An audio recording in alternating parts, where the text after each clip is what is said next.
Today we're going to making the Sally Midi Tote by Bago, I think you say it, or Bago. It's by Yanna Michaelides.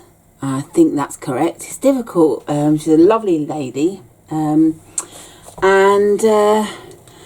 it's a free pattern in her group. So join her group and get it. And I'm also going to be doing the add-on, which is the recessed zipper.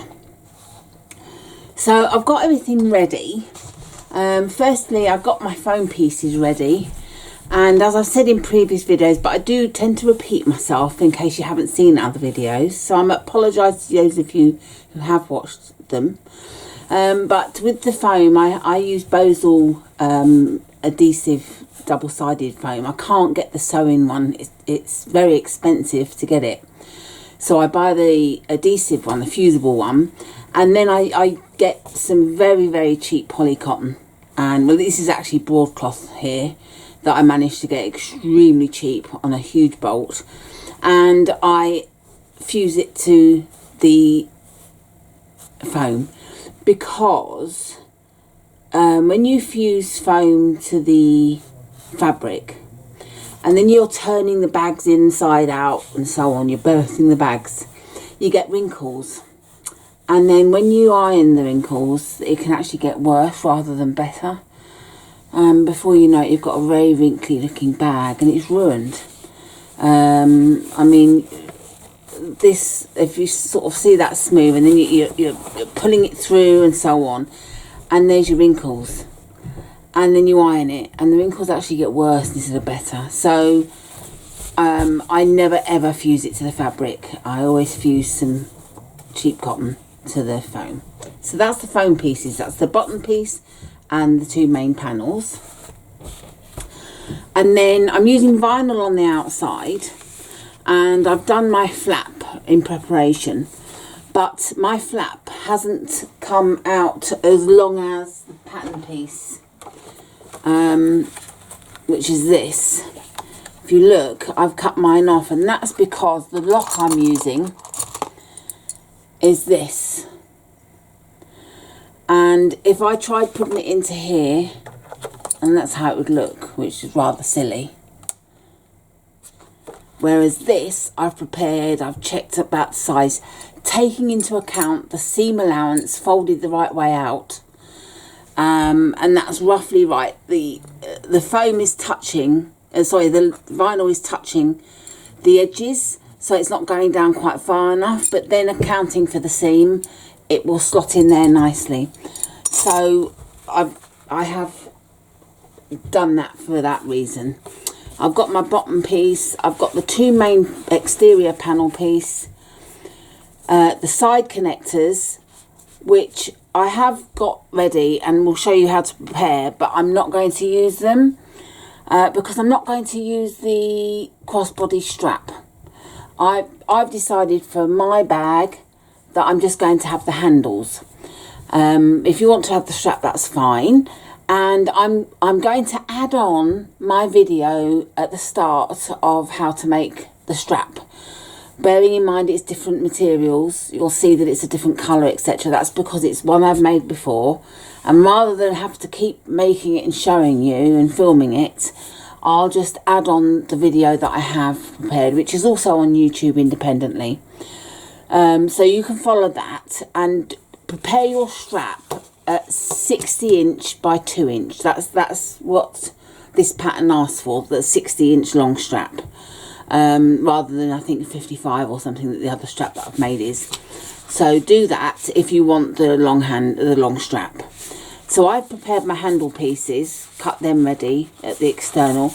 I will be preparing these how I prepare my long strap, not in the way that the pattern asks for. So I'll be showing you anyway on this with the shortened version. And then we've got the handle connectors, and I'm going to show you how to make them, but I'm not using them. I'm going to use these that I've picked up from eBay in the UK. I just love them and I haven't used them yet, so I'm going to be using these.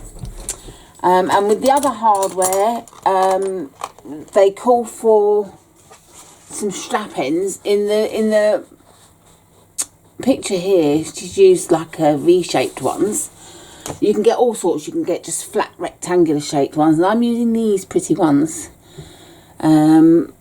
So that's my hardware. Now you can also use in the hardware that she shows you, I call it a thumb lock, but I think it's collectively known as a press lock. And this is what Yanna's used in her bag, which goes in like that. Oh, it's because the screws are stopping it at the moment. Anyway, that's how it attaches. If the screws were all the way in. So you might want to use one of those locks, or a twist lock even, or a magnetic snap. You can use whatever lock you like, and just follow the usual guidelines for putting it on. I've prepared my zip ready with my silver zipper, a zipper pull should I say, and then I've got my lining pieces. Now I'm using two different linings. I'm using my main colour lining, which has a pretty floral print, and I'm also using a plain blue. So I've got my card slot backing, which is plain blue, and the card slot piece of fabric, because that will stand out against the print. Otherwise the card slots could get lost amongst the print background. I've also got my middle divider pocket, which will have the print on the outside and plain navy blue inside. And I've cut my two lower lining pieces, because I'm doing the recessed zip. It's the different pattern pieces to the normal bag. I've got my Welt Pocket.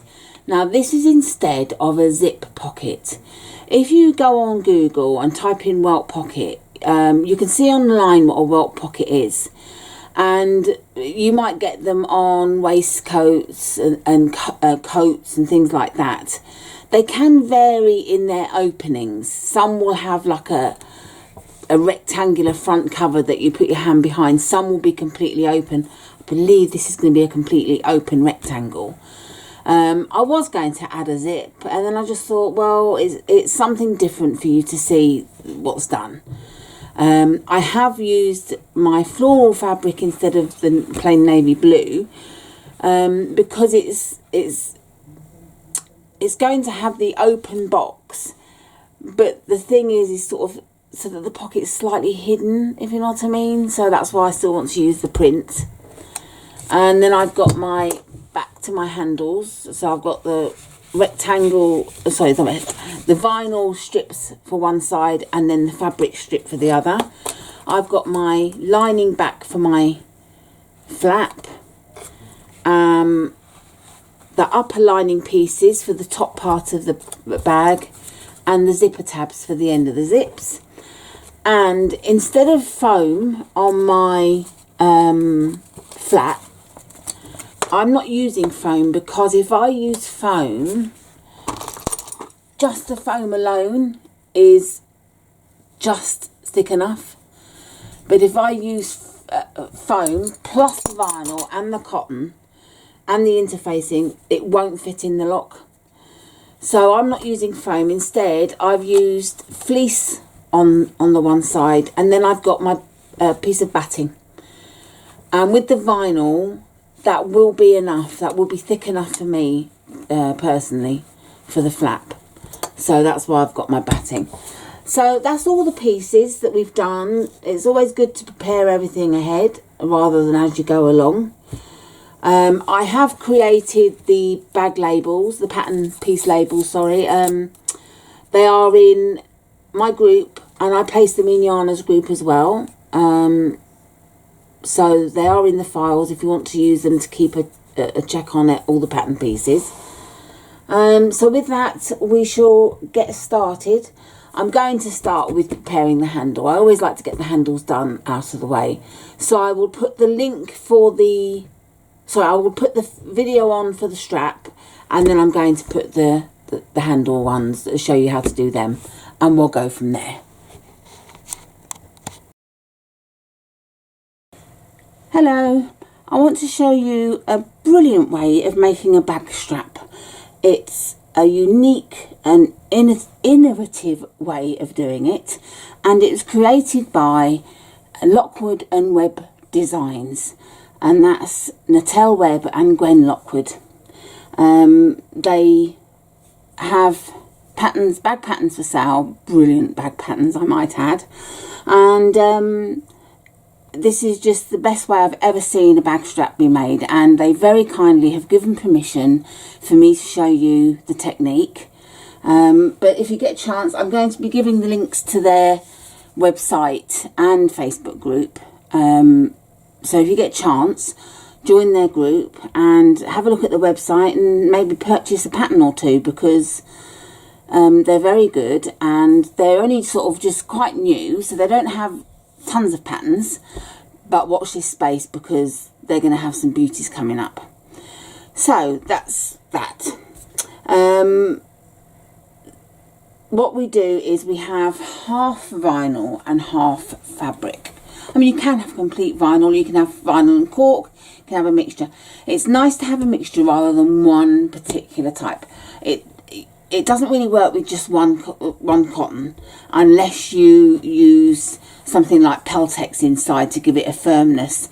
But to have the mixture of the softer woven fabric and vinyl or cork or leather is really good, and it's just a lovely way to do a bag strap. So what we need to do is we need to cut fabric that's 2 inches wide. The strap is going to end up being 1 inch wide. If you need a wider strap, if you need a 1.5 inch strap, then you double it to do 3 inches wide and whatever. But basically, whatever width strap you need to double it to start with. So it's as easy as that to work it out. The length's entirely up to you. This is for a crossbody strap, a crossbody bag strap, should I say, or a shoulder bag that you want an extendable strap for. If you're a tiny petite lady, then you'd probably just want quite a short strap. You don't, maybe 40 inches long, if that. For the larger ladies like myself, I like to have a slightly longer strap. Lockwood and Webb do generally suggest a 55 inch length to start with of each fabric. And that's generally what I follow. And as we know, most fabrics we use, unless we go down the fabric, if we're cutting across, the fabrics are generally 44 inches wide. So we do have to cut more than one strip. So then we have to join them. And this is how we do it. So we get, for instance, the piece of cotton, and we put right sides together and we put it this way down. I'm actually going to zoom in a little bit so it's easy for you to see. So we put them like that, and then just clip or pin them, whichever you prefer.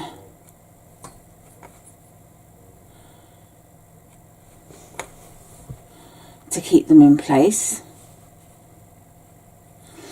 And then what you want to do is you want to draw a diagonal line going from one corner to the other. So just look for where the back of the corner of the back piece is, and just mark a little line so that you know where you've got to send the ruler to. And then going from this top corner here down to the line you marked,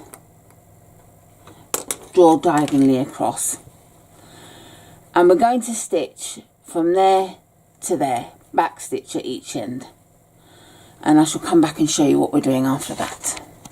Okay, I have stitched both fabrics together, and then what you do is once you've stitched them like that, you open them up and you fold the pieces back on each other, and then top stitch across. And then once you've done that, trim the excess. And I did the same with the fabric, the cotton, and we trim that as well.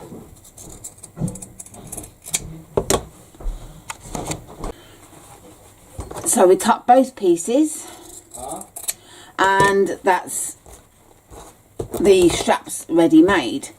So I'm just going to check the length that we have,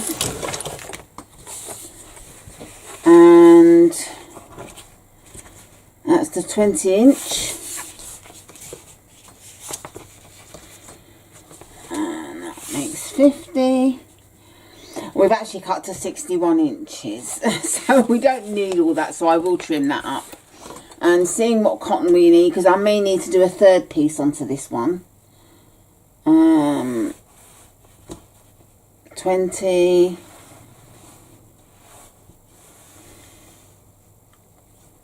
50, 54. So I'm not going to do a third piece. 54 inches is fine, so I'll trim this to 54 inches. And I shall do that now, because then I can show you the next part of the strap. That's 25, 50 and 4.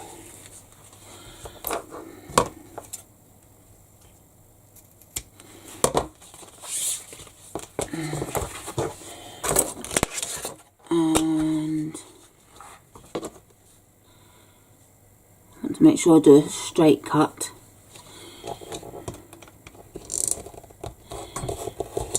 There we have it. And now the next part that we do, which I've already done, I've drawn a line down the centre of this one, of the vinyl, and then we get our trusty double-sided tape,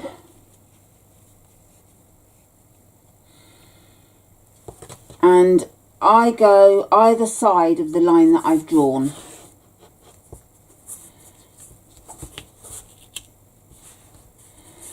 And do it a few millimetres away from the line.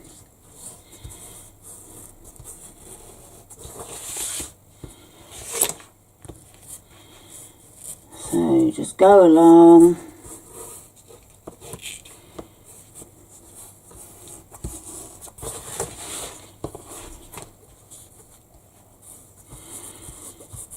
I mean, you don't have to use double-sided tape. You can stick this down with glue. The only trouble is you end up having to wait for the glue to dry, so it's not as quick. If I do have to use glue, because I do have some vinyl that doesn't stick, the double-sided tape does not stick to. Actually, I need to leave about 3 inches from the end of the tape, and I should have done the same at that end, and you'll see why in a bit. So I shall trim that off. So yeah, leave about 3 inches either end.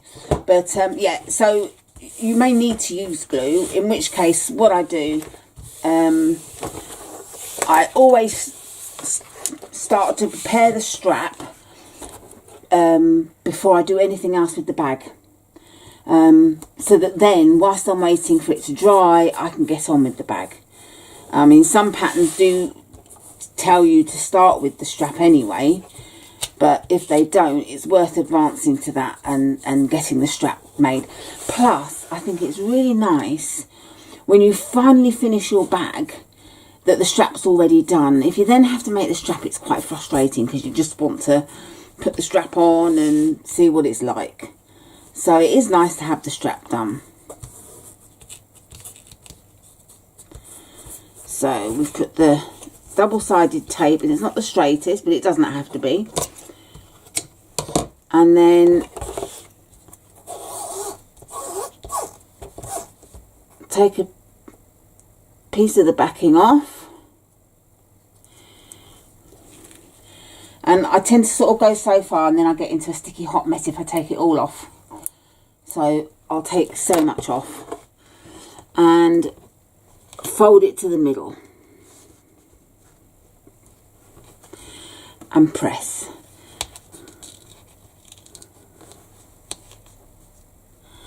And I'm going to keep doing that, and I shall come back when I've done both sides to show you what's next.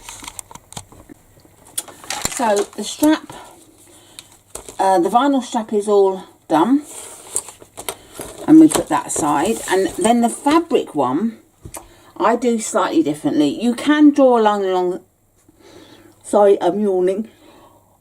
Oh, I beg your pardon. Not much sleep as usual. You can draw a line along the centre, but I just pressed it with the iron to form a crease. And then instead of putting the tape along the middle, I put it along the edge. That's because if it folds over on itself whilst we're doing it, it gets stuck. So doing it along the edge, it stops it happening. I've already done the one edge, and again I've left 3 inches at either end. Sorry, haven't got that in the shot, have you? I do apologise. I forgot I zoomed in. Oh, goodness me. Oh, I really need a cameraman. I wonder if my husband's busy. I'm sure he'd love that, wouldn't he? Filming me all day. So, yes, I've started peeling the tape off. I go so far. And then I fold into the centre.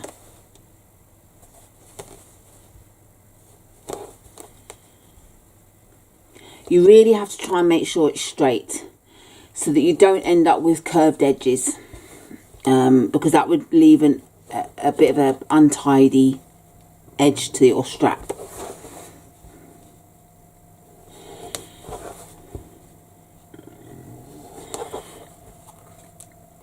And you keep going.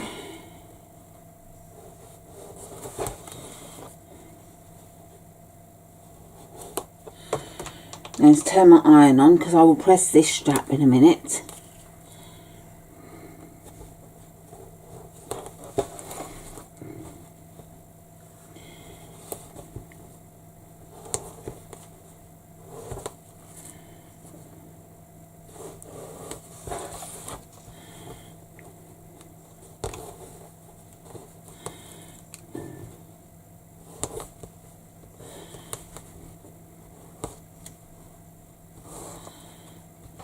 Okay, that's that.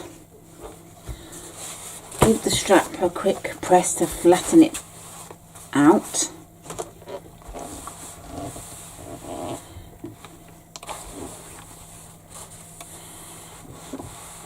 I really want to make sure that the edges are nice and crisp.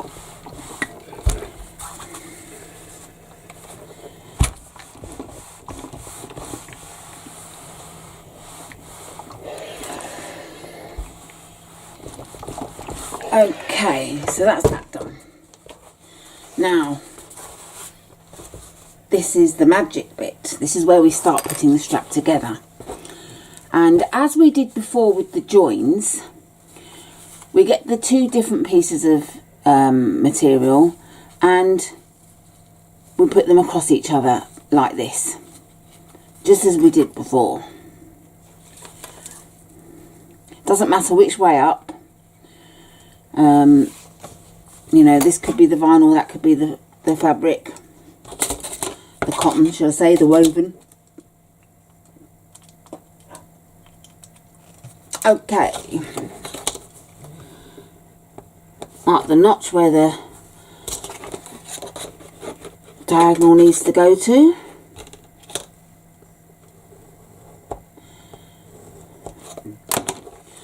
So I've drawn the line. I'm going to stitch across, open it up and top stitch and show you. Okay, so these are the pieces joined, and I forgot to say, but that's why you need to leave about 3 inches towards the end free from tape, not folded over. So we end up with that. And then we just need to put some more tape. And I will just put it along the centre for ease, because it's only a short piece.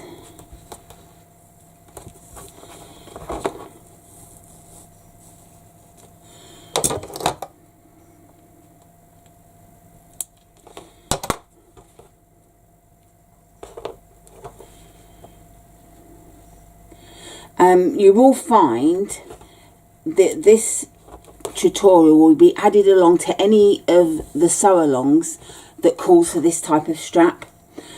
It's going to save me time not having to film making the strap. It'll be a lot easier for me, and I'll only do different straps when the pattern calls for a different type of strap. So you'll see this fabric, even though I might be doing different fabric on another bag, but I'll probably explain that each time anyway, but you'll understand why. And this is actually, I've made this for the Taylor Unisex messenger bag by Huff and Cuffs. That's the sew along, that's the 4th sew along pattern we did, or we have done. So yeah, so we stick these down,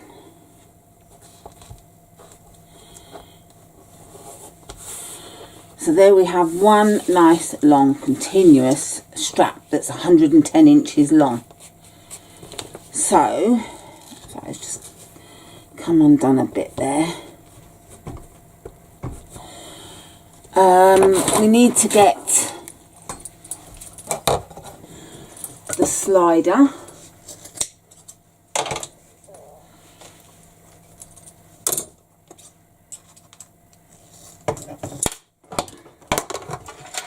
Okay, so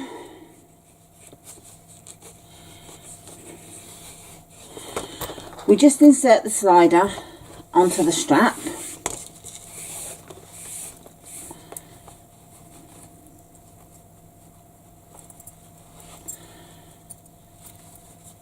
Like so,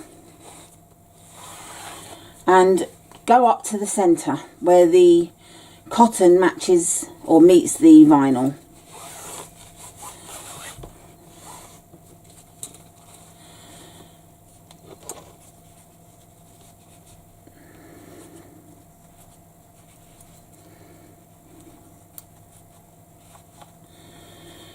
Now what I want to do before I go any further is to make sure it's going to match up nicely. Yep. It doesn't matter too much because you're going to join the other ends together.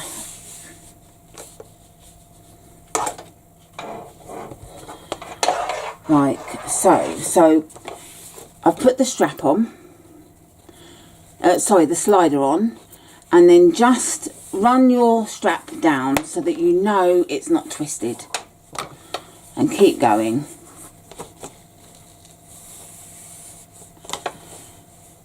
And I'm just going to clip there just to save me having to keep doing it.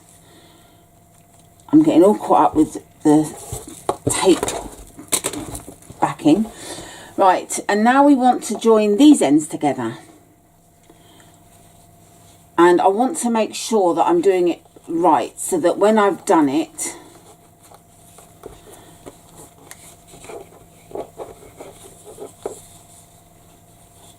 so the way you do it, you've got the pieces like that and turn them that way.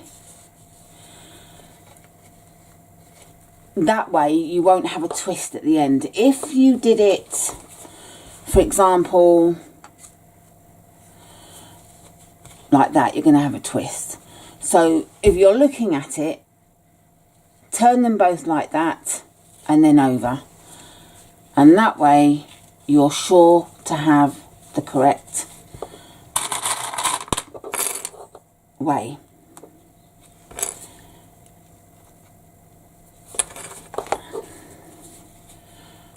And again, this is why you leave the 3" at both ends. So I just want to mark where the diagonal needs to end there.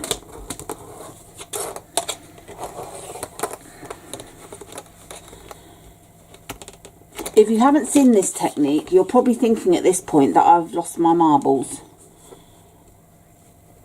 because this is really such a different way to doing it that I've never seen anywhere else. And if you do see it anywhere else, then they've learnt it from Lockwood and Webb. I'm pretty sure of that.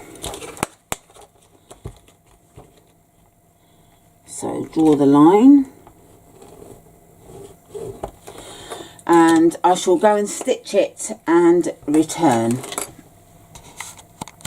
So I've done that, and before you top stitch it and cut, you just need to check that it's going to be the right way, which that is. I have done it before. I have found I've twisted it. So just double check before you top stitch and cut. So I'm going to go and top stitch and cut and return. So I've trimmed the edges. I've put my double-sided tape in there because I know you didn't want to watch me doing that again. And we fold the edges in.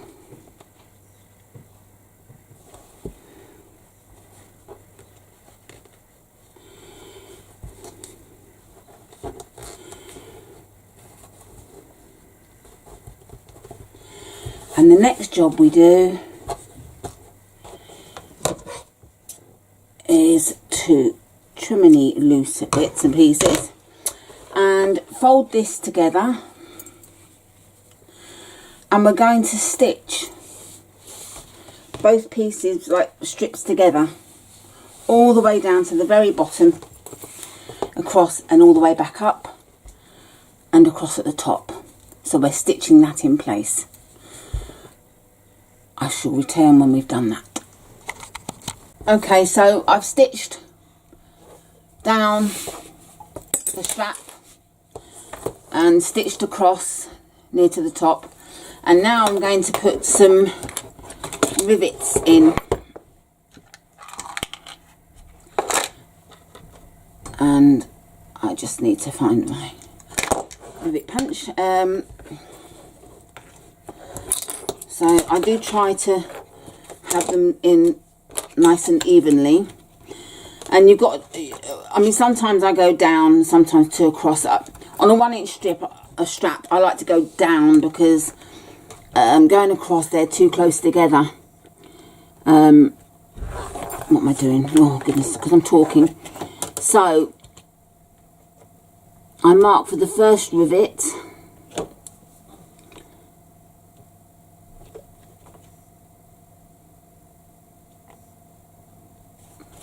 and then, oops, it's got a life of its own like a snake, and then 1/2 inch down from that,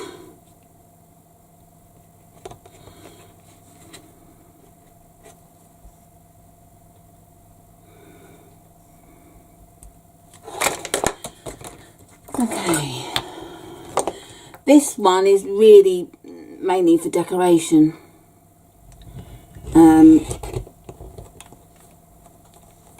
Because we're going to have rivets elsewhere, and it does secure it more.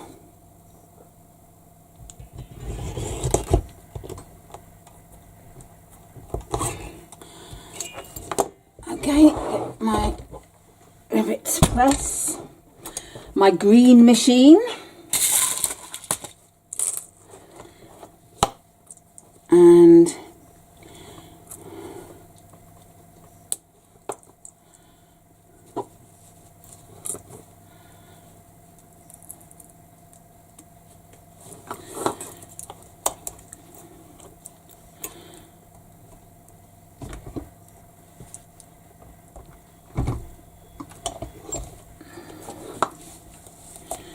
press them down.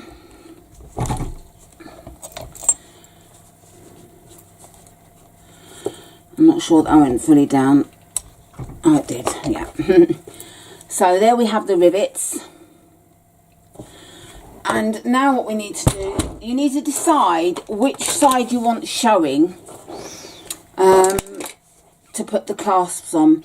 Now, I hate vinyl straps being on my shoulder. When they're on clothes, they slip off. So I have the vinyl on the upper side and the cotton underside, because that tends to stick to fabric and doesn't slip off. Plus, when you're holding your bag, you can still see the nice fabric on the strap, so it doesn't really matter. So I want the clasp to sit up above the vinyl like so, and now we bring the strap up and through the slider.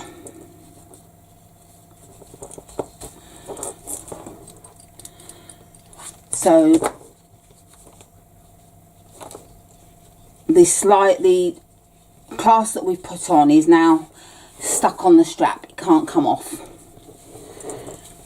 I'm trying to put it short to show you.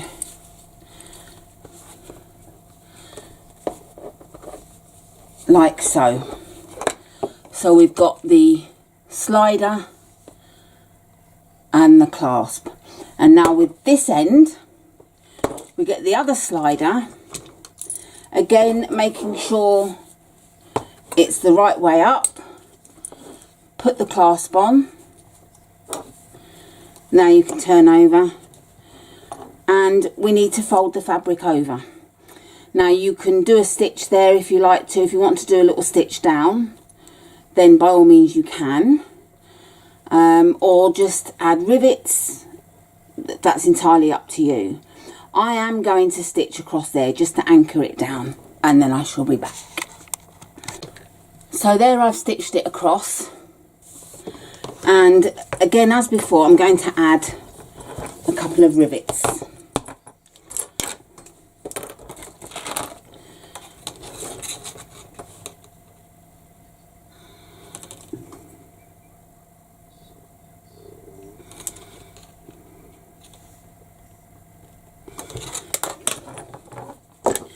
So I've marked where I want them to go.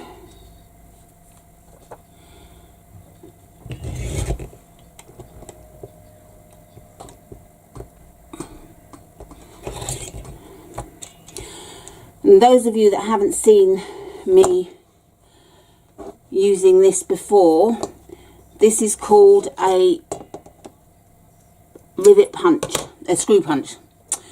Sorry, and it's brilliant. It's much better than using the hammer, and you know when you've gone all the way through because it sticks to your poly board. I can't use the hammer. I misfire all the time, and I can't get through cotton fabric. I'm just not strong enough. And so buying this screw punch has been the best purchase of all. Just goes through, as you saw, nice and easily. And I don't have any trouble now. I used to use this punch, which sometimes I still use, but I often found that by the time I'd gone through, it had gone offline and it wasn't central, so the rivets never looked right. But now having the screw punch, it goes straight down and is where it's meant to be.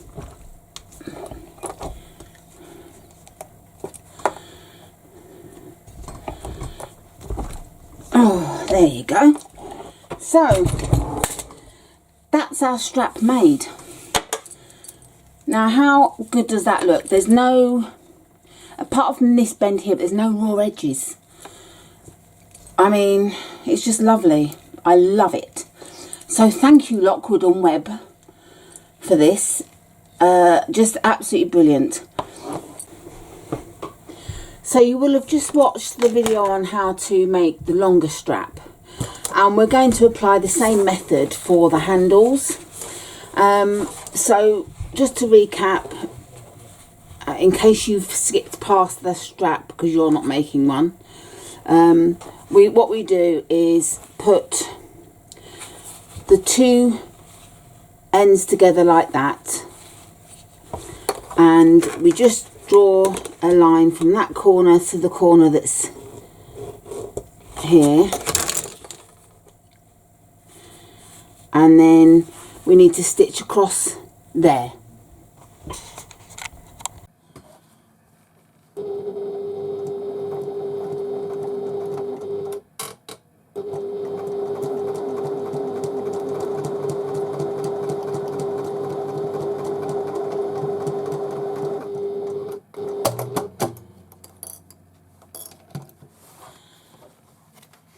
And then we fold the seams over and top stitch.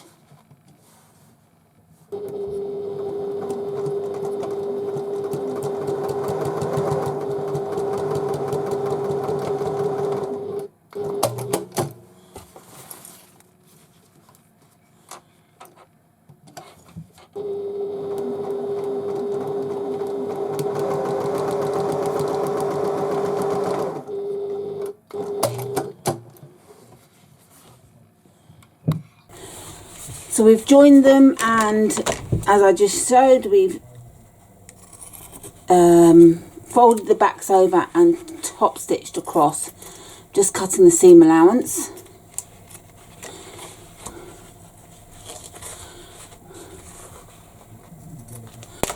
So there we have it, with the top stitching both sides. So we've now got one long piece that measures, how long does it measure? Because we started off with each handle measuring 29 inches.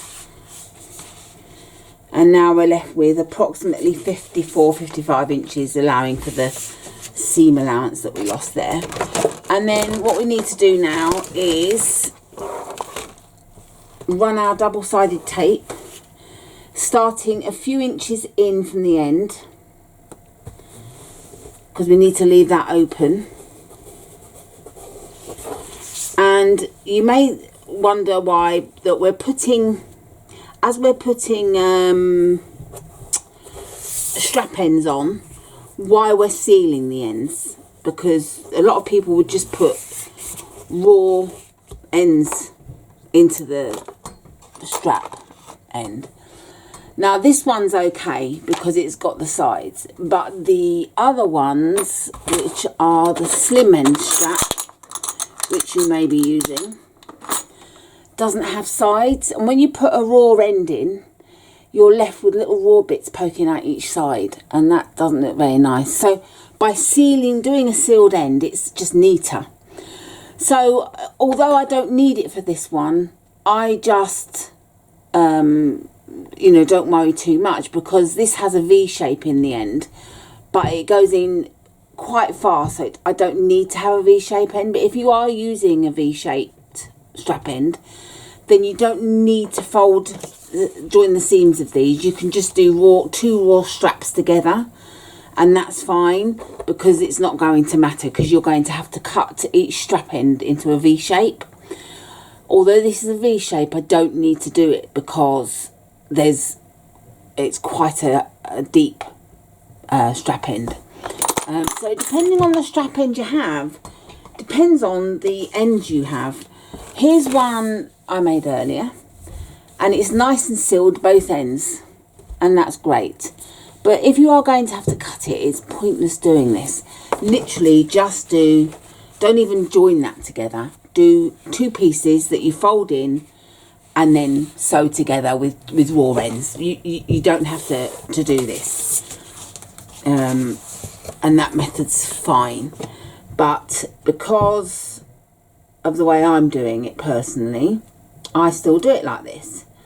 It's the way I enjoy doing straps, because they're lovely and neat.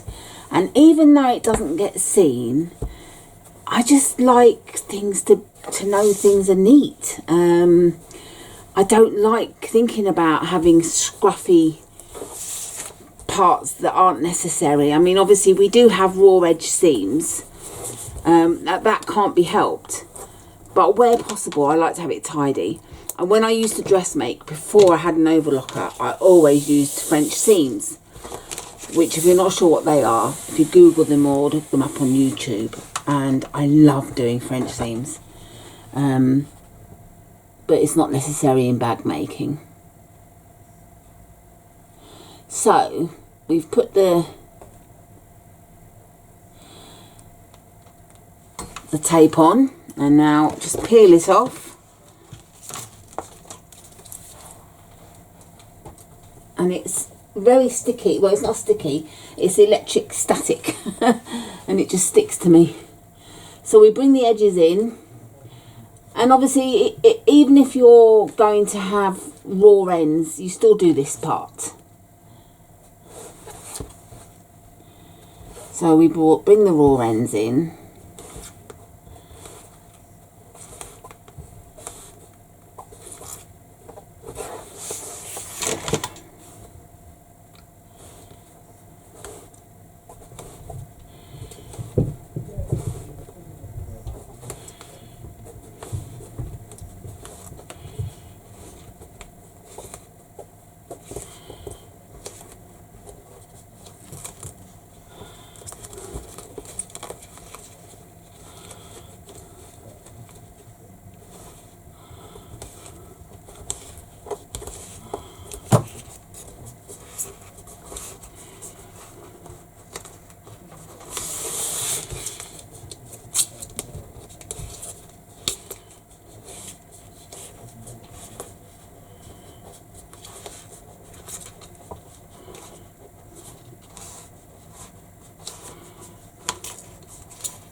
sorry, I went out of shot a bit there, didn't I? It's such a long strap.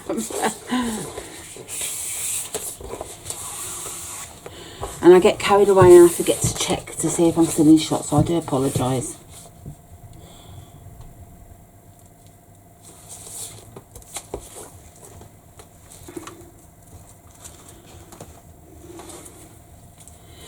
So if you're not using strap ends, if you haven't got them and you're just literally going to fold the strap over, this is the perfect method, because you're not going to have any raw strap ends.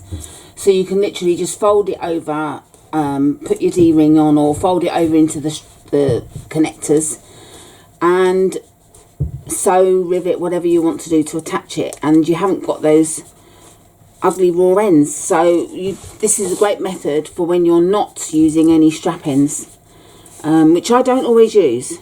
I'm using them today, but another day I might not. That's the beauty of our bag making. We can do what we like when we like.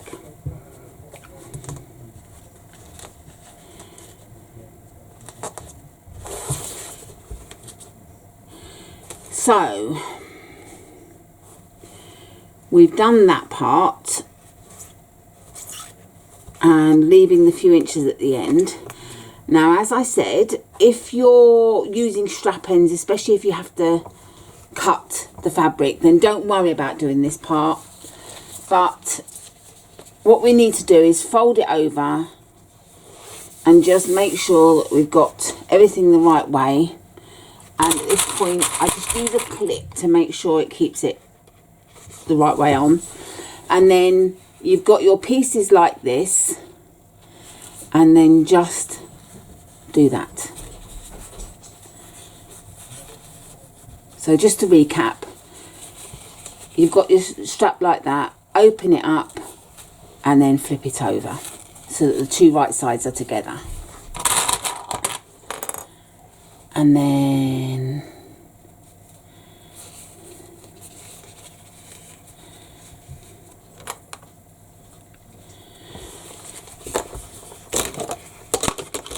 in all honesty, I don't usually draw lines, I usually eyeball it, but because I'm showing you, I don't really want to show you my bad habits. That's not quite on evenly, that's it.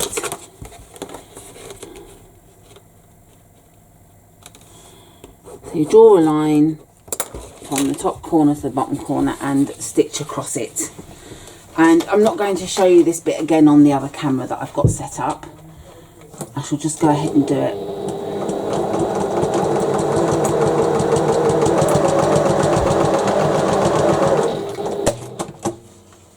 And then I shall top stitch across.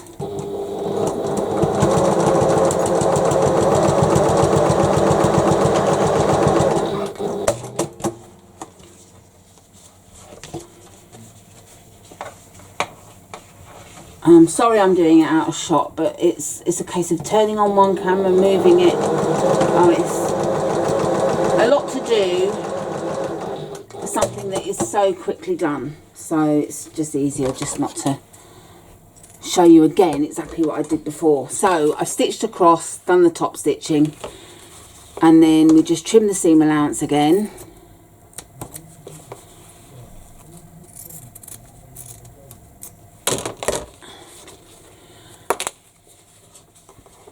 And then we need to get the double-sided tape.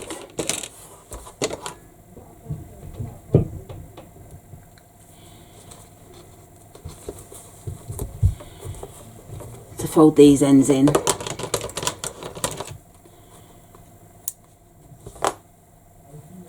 These side bits in, sorry, ends.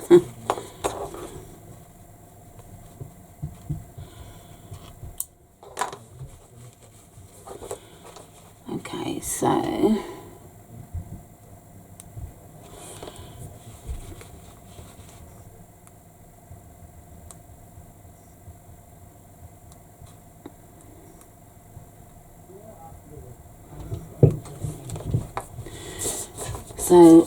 we just fold the sides in.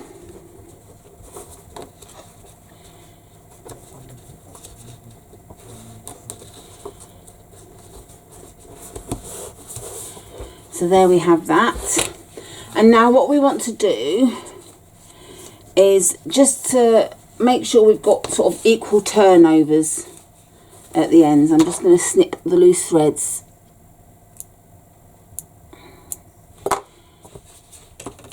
So we've got that small amount of the vinyl showing on one end.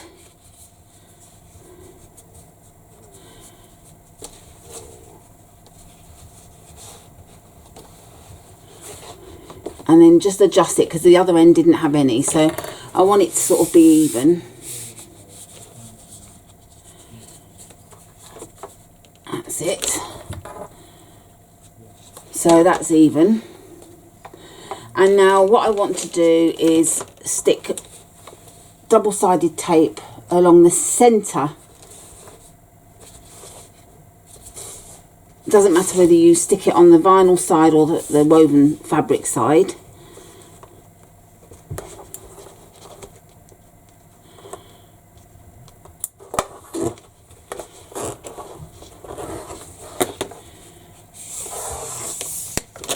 And peel the backing off.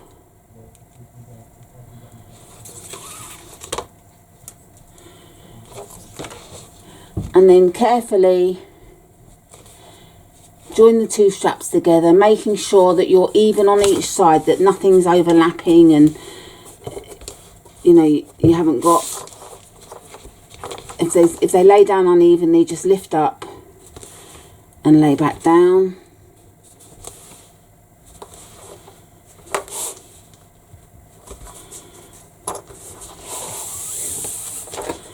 And just check that you're happy with both sides, which I am. And then we're going to sew down the side across, up and across. And I always stitch on top of the vinyl because otherwise it will catch on the machine. I usually use my walking foot as well, but at the moment I haven't got my walking foot on and I haven't needed to. So we'll stitch this and come back.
So here we have our 2 straps, handles, they're going to be for the handles, prepared for use later on with very neat ends. And that's my method, courtesy of Lockwood and Webb. It was their unique design. They I suppose you could say, invented this style of doing the strap. So wherever you see it, just know that it was Lockwood and Webb that first devised it. So that's the strap done, and now we're going to proceed with the bag.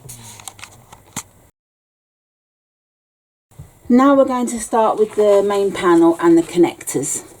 And the way to do the connectors is we need to get a D ring or a rectangle ring and slide that through, and then bring the wrong sides together.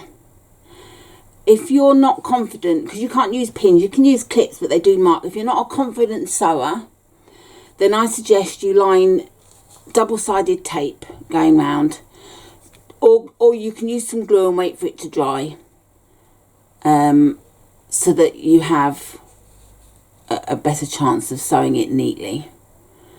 So for purposes I'll show you, you don't need to put much on, you really don't. You just want to tack it gently down just to keep it in place. So if you just put that much on, that's all you need.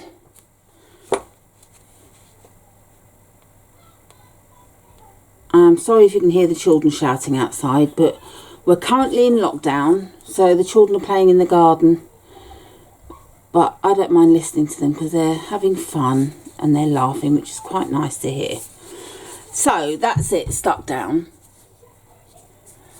And you don't sew at this point because you're going to sew it to the bag. If you sewed it now, then you're going to have to really carefully go over the lines, otherwise it would look messy. So just leave them ready like that. And then you want to mark your panels. You want to mark where you're going, where the mark where you're going to put them. So if you measure across, you're doing 12" across, 11.5" down. So make sure you have got the right width across. And if you mark at the 6" mark,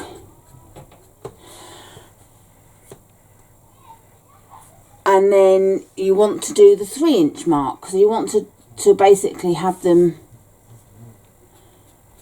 spaced evenly there, and then just mark a little further down. And because I'm using chalk, obviously it will wipe off when I need to.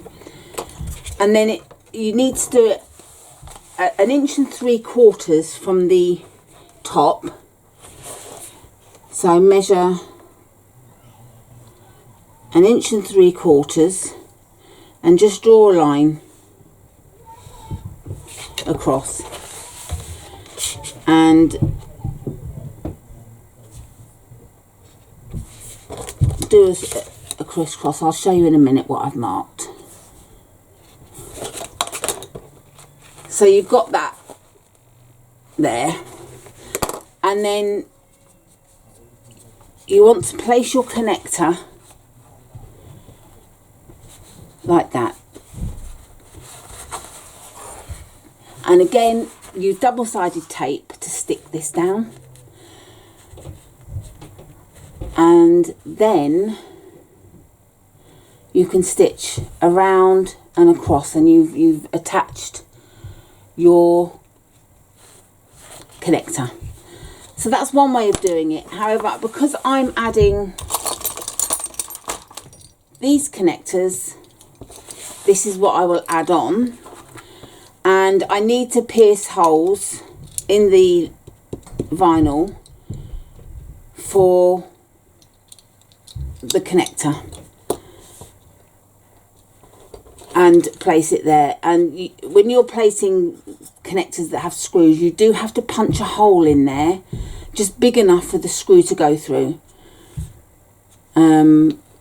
So I will have this part on the other side, and they will be placed like so, and they'll look lovely.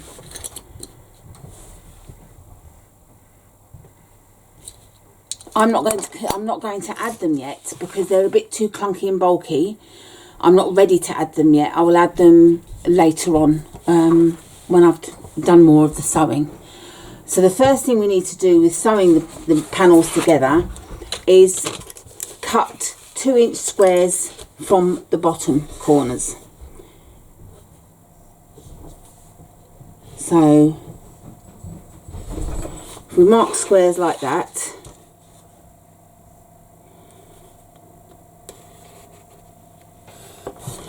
and either with a rotary cutter or your scissors,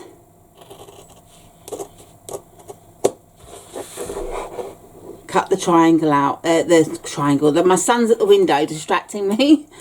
So cut the square out, the triangle.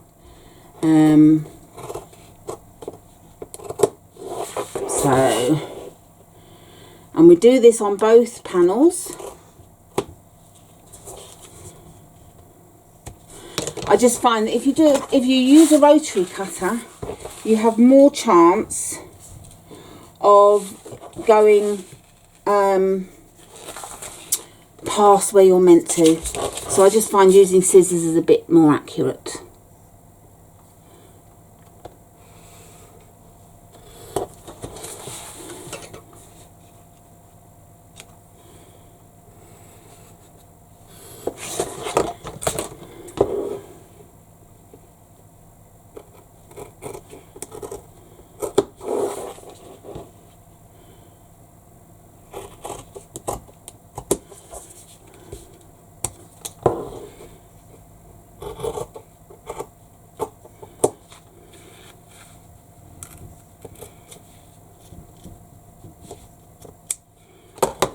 So they're cut, and I don't know if you've seen this fold in my vinyl. It's where it was folded. That's not a problem. I will press it on the back, making sure I don't have the iron too hot to just take that fold out. It'll come out fine. So what we need to do now is put them right sides together and stitch down there. I'm just going to have a check because I'm not sure what the seam allowance is on this. Okay, I double checked and it's 1/4 inch seam allowance. So I shall stitch down this edge.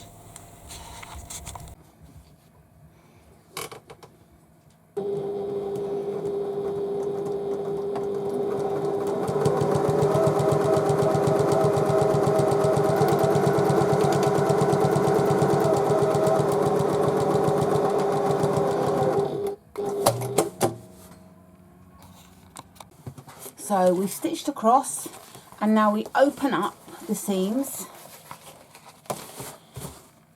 press them open, and stitch, top stitch, just 1/4 inch to the side of each seam.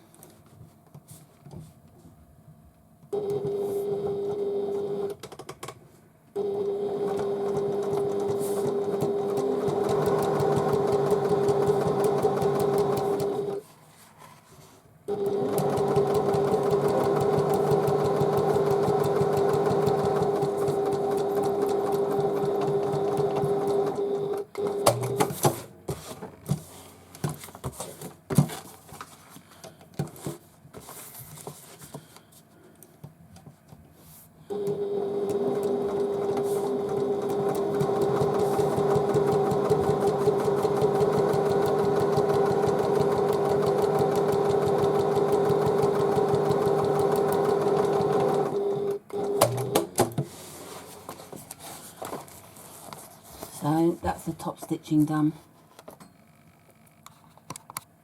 So now we need to get our bottom piece, and having the wrong side up,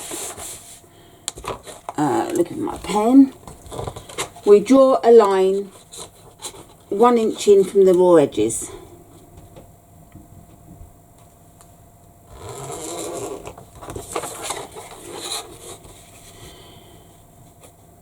on both sides. And then we get our double-sided tape, wherever I put it. There. Excuse me. And put that along the raw edges.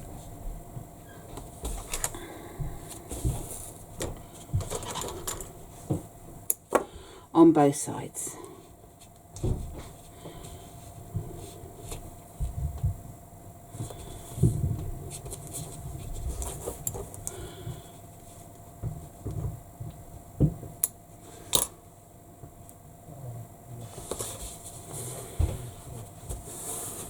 And then peel off the double-sided tape.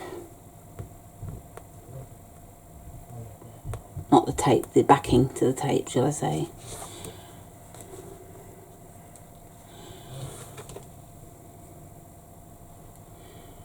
Oh, it drives me crazy how it sticks to me. I'm always full of electric static anyway. Static electricity, shall I say. And so anything like that just sticks to me. You know when you rub a balloon up and down on yourself and then let go, it sticks to you? Well, I don't have to rub it up and down, I just put it to me and it will stick. If my husband touches me sometimes he gets an electric shock from me. Isn't that creepy?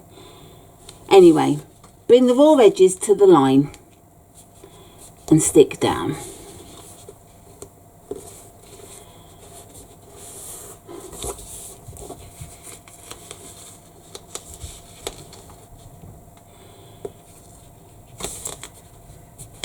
So,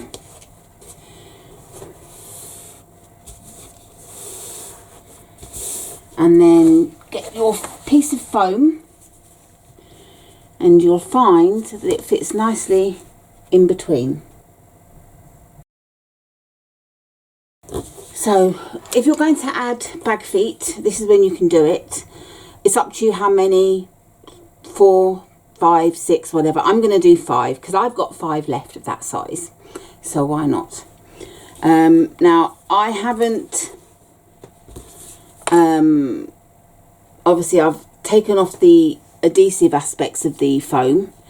So I'm just going to run a bit of double-sided tape along the edges and just to use it to keep the foam in place whilst I'm adding the feet. Once the feet are on, and that's a good thing about using feet as well, once the feet are on, it'll keep the foam in place.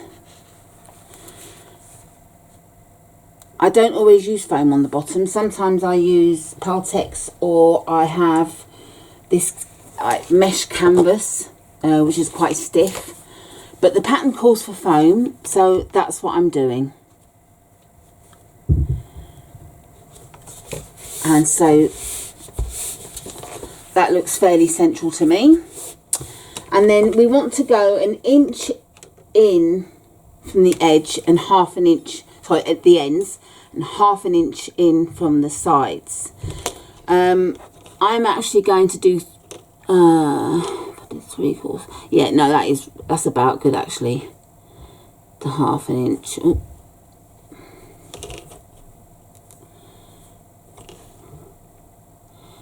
Just mark the 1/2 inch.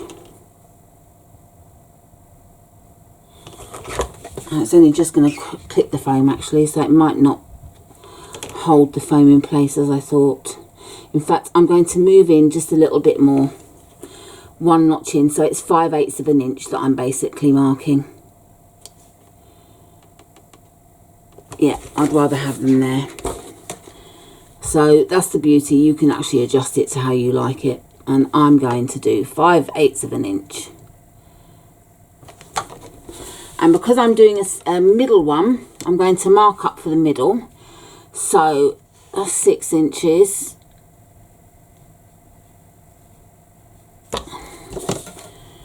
And 1.1.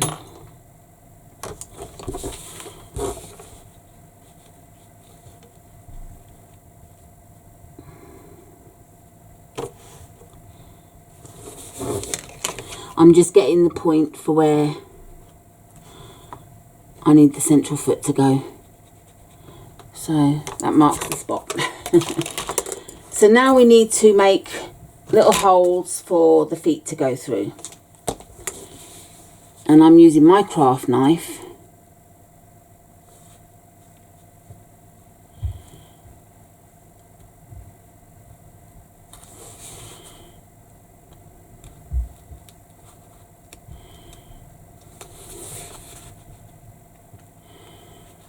And I don't want to make too big a hole, so I can always adjust, but once you cut, if you cut too big a hole, then there's not a lot you can do. So it's always best to sort of go gently and then stretch if you need to. So finding the hole on this side,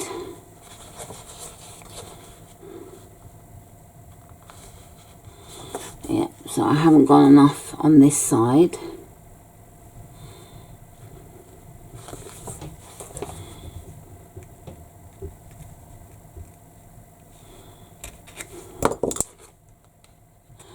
That's better. So that's one in.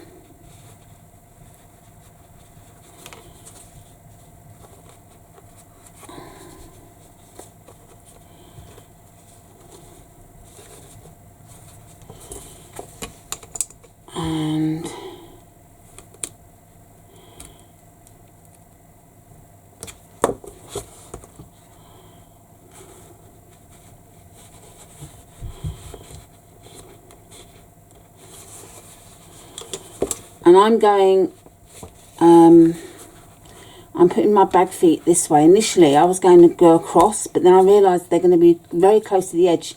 So when we're sewing along here, they'll get caught. So it's better if you've got feet like this to do it lengthways.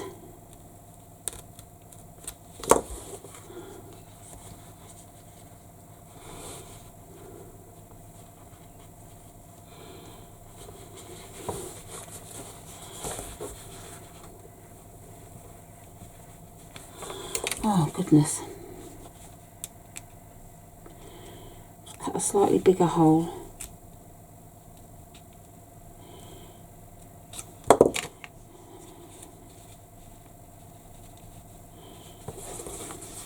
Nearly put them on the wrong way then.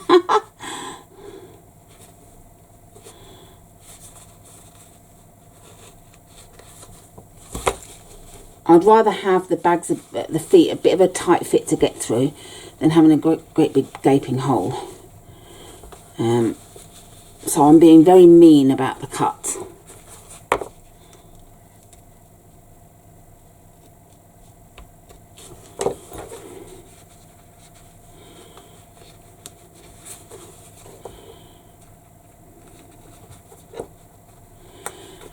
And the reason why I put one in the middle is because when you put the bag down, sometimes it can sag like that.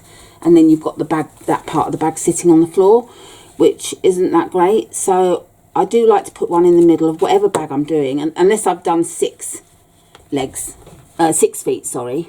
I'm saying legs. Yeah, so if I'm using 6 feet, that's fine.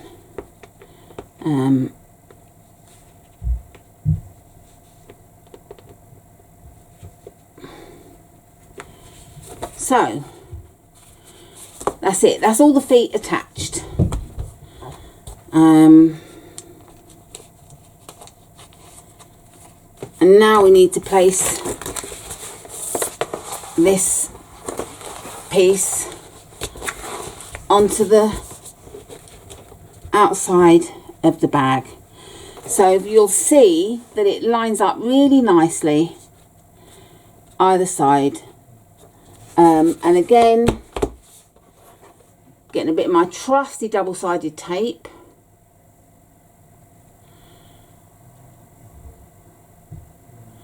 If I can find the end. Goodness me. Ah, got you. Put a bit of tape across the end.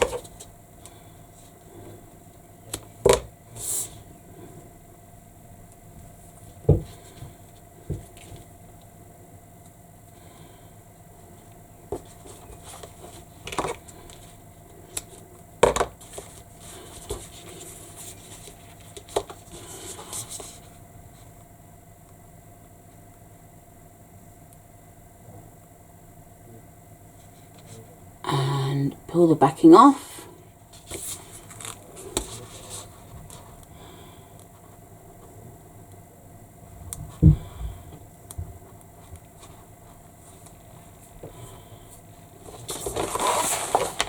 And then lay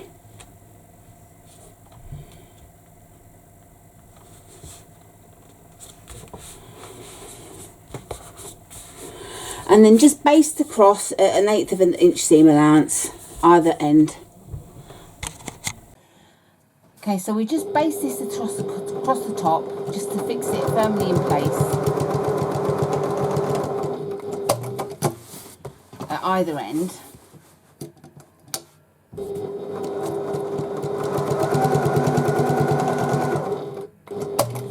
And now what we need to do is top stitch along and to stitch it down, of course, along the top. So I'll shorten my stitch length again.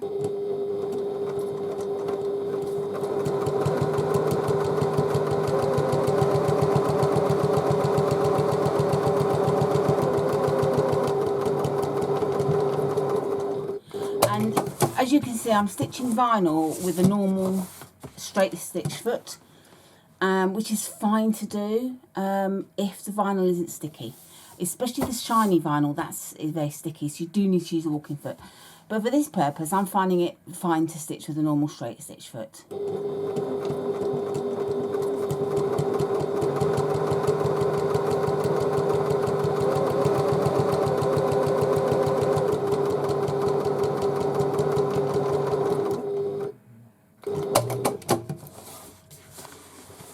So there we have the stitching done on the bag bottom.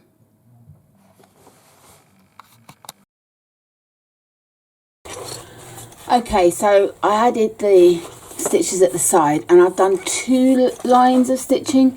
I just had a worry that if one stitch came undone for any reason in the future, that it would just come apart, but having the 2 rows just secures it that bit better. And now I'm adding the strap connectors on, and I wanted to show you how to do it and how not to do it. So what we do is, I've already got the markings I'll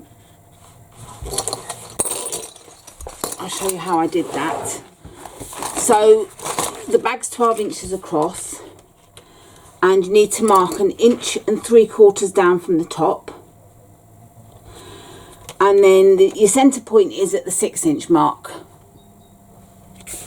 I've got that in. The centre part is at the 6-inch mark, so the centre point between that is 3 inches. So we want to do 1/4 of the way in on each end, and then also with 1.5 inches down, mark a line. So 1.75 inches down, sorry. I'm doing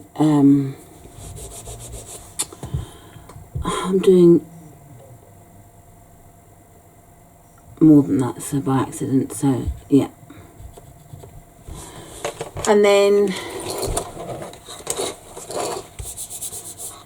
I was right, I beg your pardon, I'm going potty. So 1.75 inches down. And then when you get, usually on the back of your connectors, metal connectors, you've got this marking, usually. Well, this is convenient because it's got 6 little circles and a centre. It shows you where the centre is. So you mark the centre point, and then you mark for the holes. So mark for your holes. And then what you want to do is you want to use a hole punch that is as big as the prongs on the connectors. The reason being is, which will become apparent, is that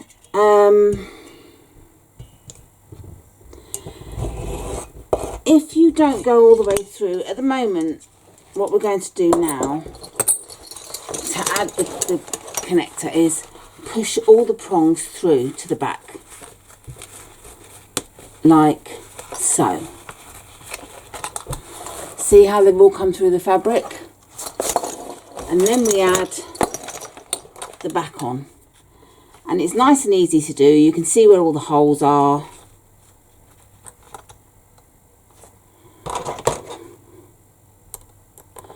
And I'm going to, what I did with the other one was, on that side, I didn't push the prongs through. I did a hole just big enough for the screws, so I could show you the difference between putting the prongs all the way through and not. And now I've lost the final screw, which I'm going to have to look for in a second. I'm not worried about that at the minute. Anyway, so once you've put the prongs through, can you see that there isn't really much of a gap there? But this one, where I only did holes big enough for the screws to go through, so the prongs aren't all the way through, you can see the gap. I think you can see it. And they'll stand out, and they don't look very nice. So make sure when you're adding the connectors that you push the prongs through the vinyl. And that way, on the outside, it looks nice and snug fitting, and there's no unsightly gaps. So that's how you add the connectors. Okay, so I've added the strap connectors. They're all added on now. And what I've also done is I've just basted the foam on either side. And in the instructions, she does say to cut 1 inch off the top, but I've only cut 1/2 inch. If you want to cut 1 inch off, that's fine. But I at the moment, I've only cut 1/2 inch. If I need to cut more later, I will. But I just thought I'd do that.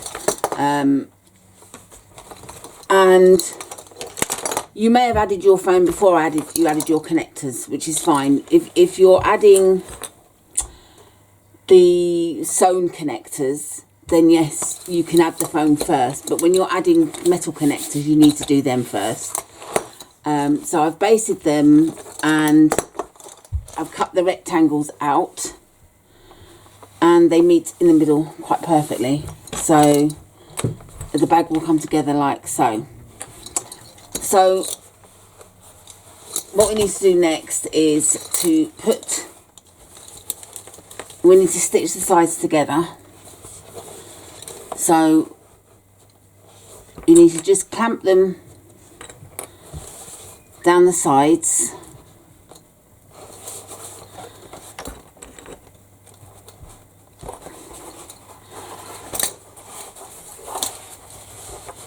Like so. Do both sides.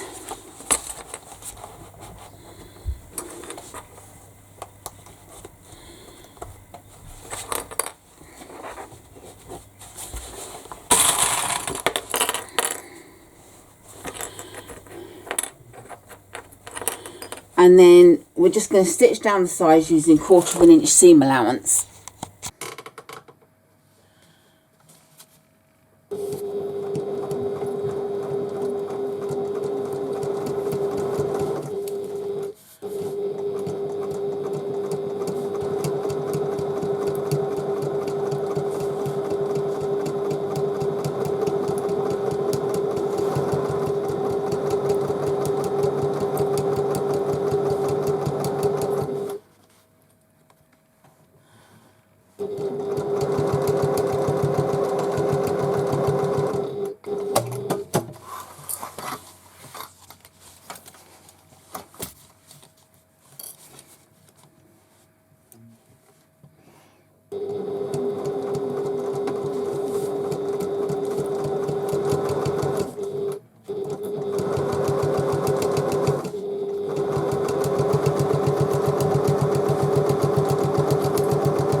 So I've stitched the sides together, and then what we need to do at the bottom is to sew the bottoms across.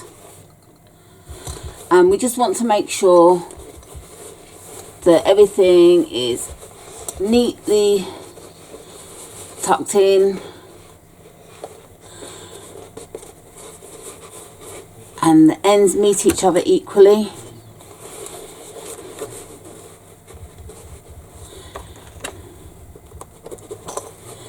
Like so. And I'll put both sides together so that we can stitch them together.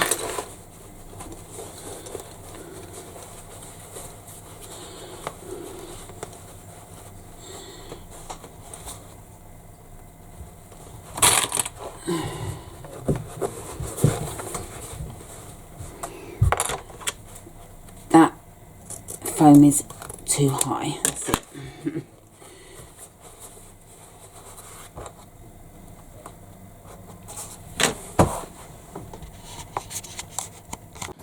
I'm sorry, you're probably not going to see much of me sewing because of this being up in the way.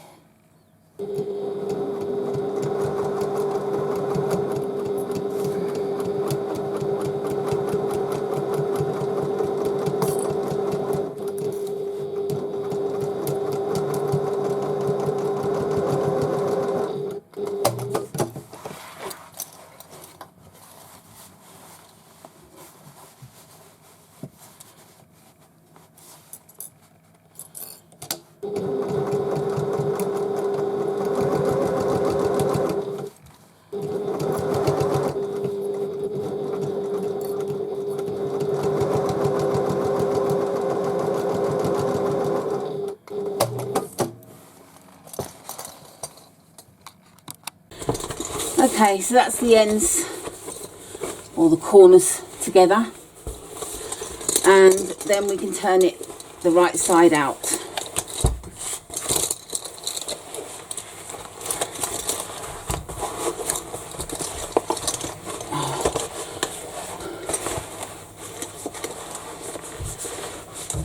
Sorry, I know I'm doing this out of shot, but it's a bit difficult when you have arthritic hands. It's very hard to do, so I sort of have to use my body to fight against it. Oh, oh, that looks lovely. So here she is to start with. She's got a nice base. I like that. I do like this bag so far. It's a lovely pattern. Absolutely lovely. I can't believe that Yanna is giving it free, because that's worth paying for. Okay, so it's the flap next. Okay, so we've got the vinyl side, the lining side, my batting, and I've also already fused fusible fleece to it. So we need to put the right sides together, and I won't actually attach that by sewing at the moment, that because it's too big for that. I purposely cut it smaller. That will go in afterwards. So we just stitch a quarter of a seam allowance all the way round and just leave the top open for turning.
So I've stitched all the way around, and I'm just going to clip the corners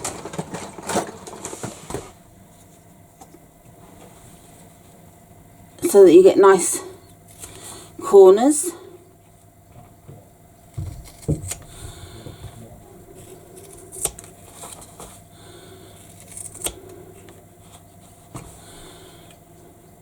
And just trim the seam allowance a little bit.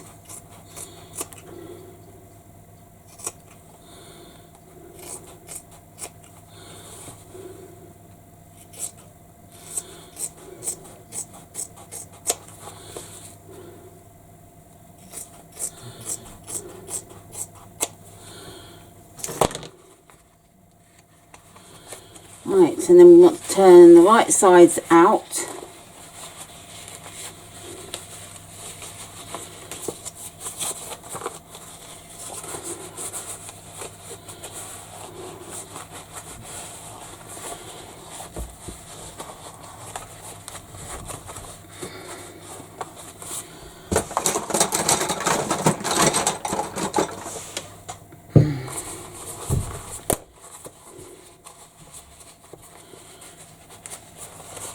Right, I'm just getting my tool to push out all the seams.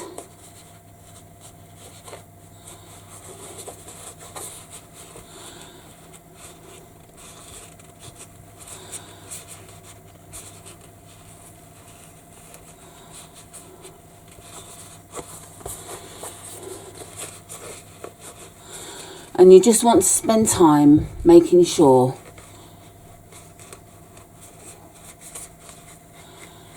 that the seams are all nicely pushed out. And I will get my iron on to press her, give her a nice press to flatten down the edges.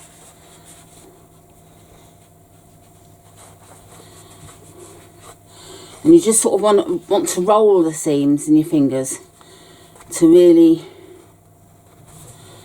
get those seams out.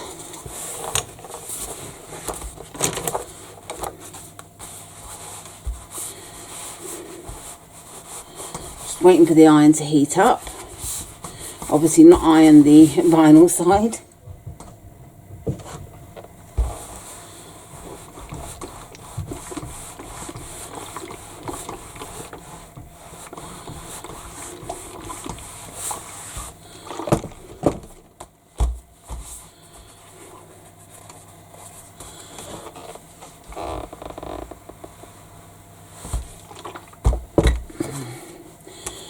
And I'm going to tuck this batting in. I know I could have sewn it into the seam, but I don't want bulky seams. But it will be caught in with the top stitching. So when I do the top stitching, it will go in then. I'm just looking for something that will help me get it down in there. No, I can't find them. I was looking for my pliers. That will do that. I'll push it in. Just needed to get it down in there. Yeah, that feels nicely in. Yeah, that's nicely in. And now we top stitch around the edge.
So there she is, nicely top stitched.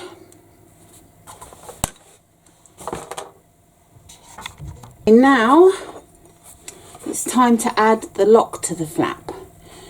And as you can see, the flap just fits in nicely because I cut the size down. And I do like to add a little bit of glue at this point. Just kind of reinforces that it will make it sit in there better. So I just squeeze some glue out. Not too much because you don't want it bursting out of the sides.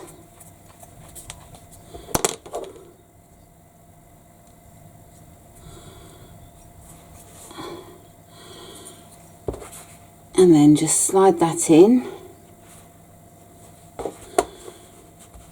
Now, I haven't cut holes because you don't need to. These are tiny screws that are going in. And what I do is I get my awl, or otherwise known as a bradawl, and I push it in, and it's just to sort of pave way, help give the screw a hole to sort of grip onto. And I like to start with the middle screw,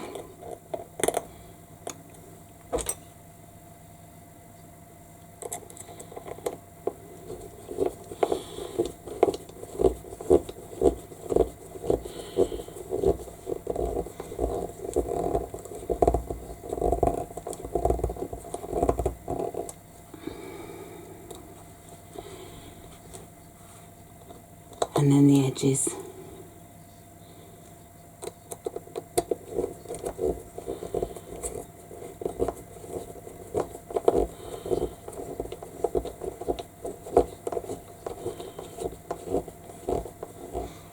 Haven't gone fully tight yet, which I'll do that in a second when I pick it up.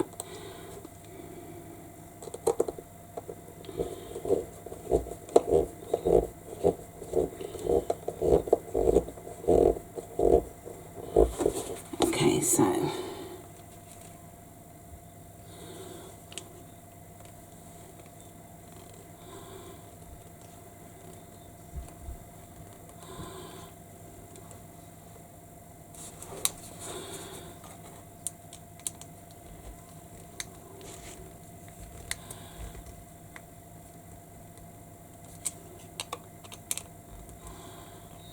right, that's in there nice and firmly. I'm pulling on that and nothing's happening.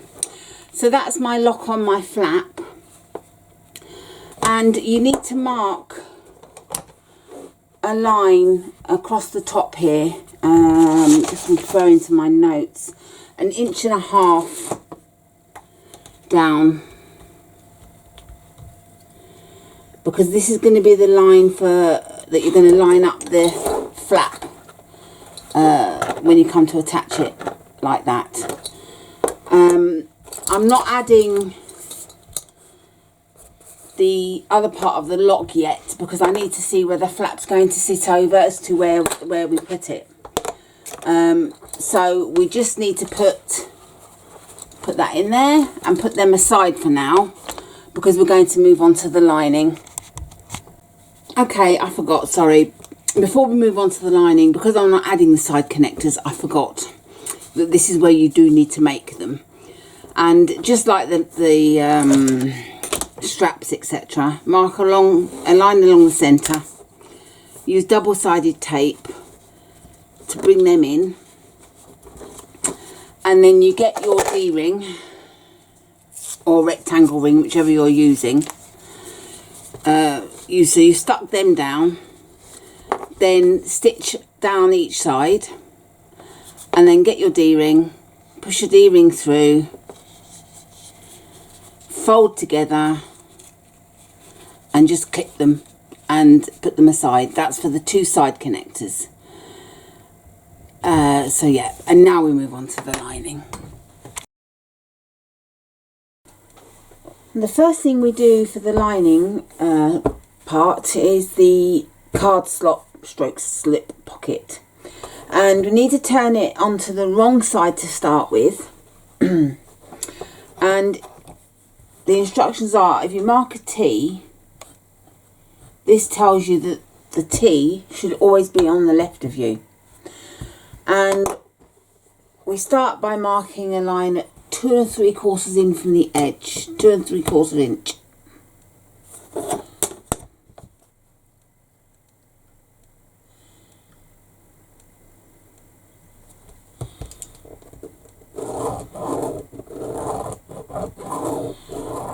And then 4 inches from that line,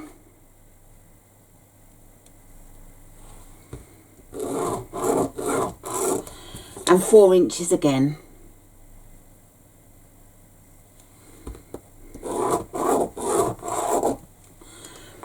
And then what we need to do after that is turn it over to the right side.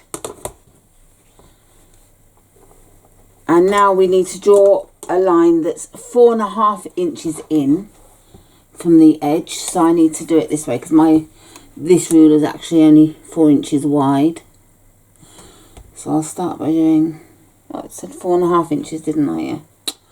Goodness me, I did it wrong then. So 4.5 inches in.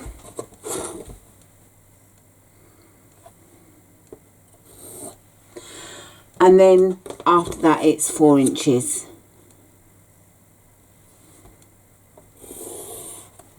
And 4 inches again.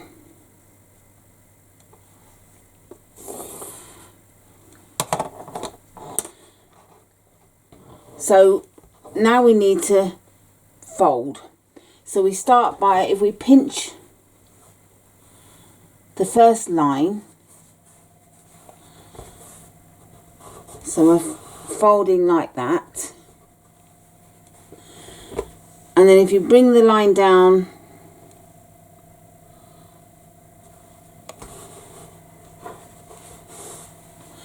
and you basically want to fold each of the lines so that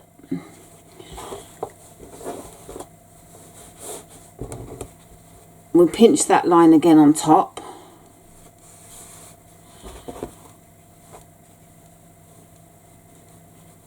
and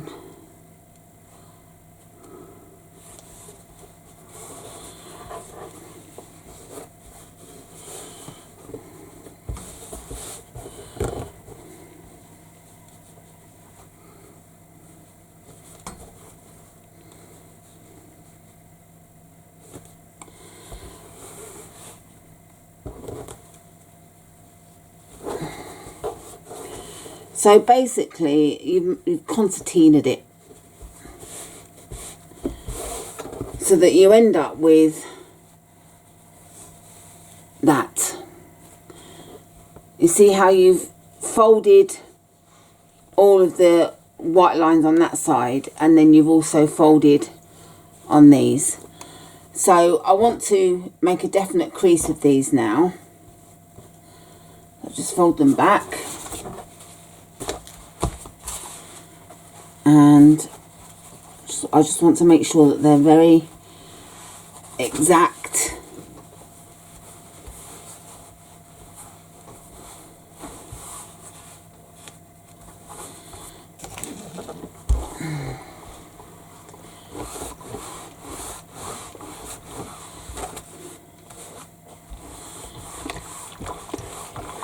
Iron on both sides.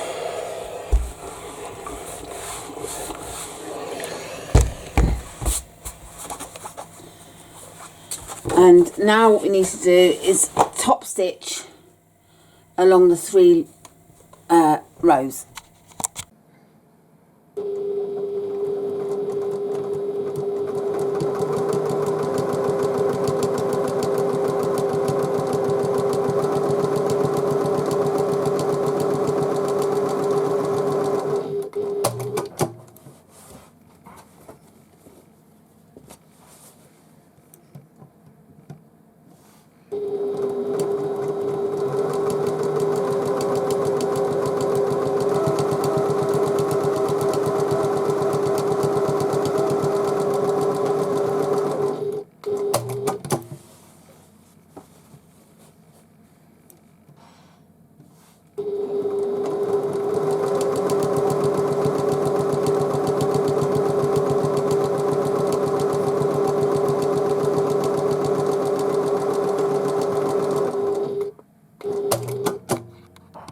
Okay, so we've top stitched along each of the rows, and now we just want to check that the measurement is 8 inches across and 5 3/4 inches down. So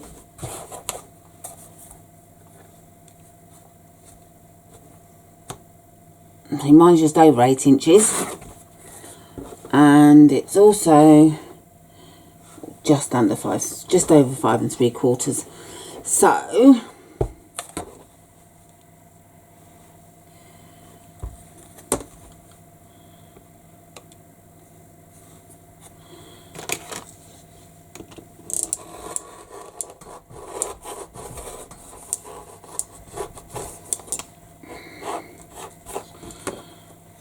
So that's nice and neat on that end.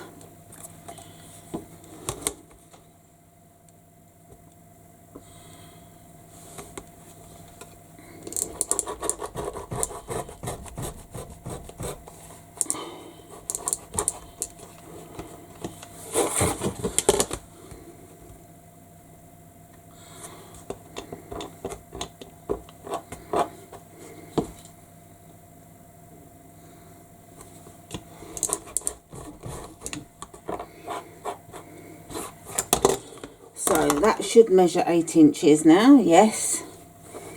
And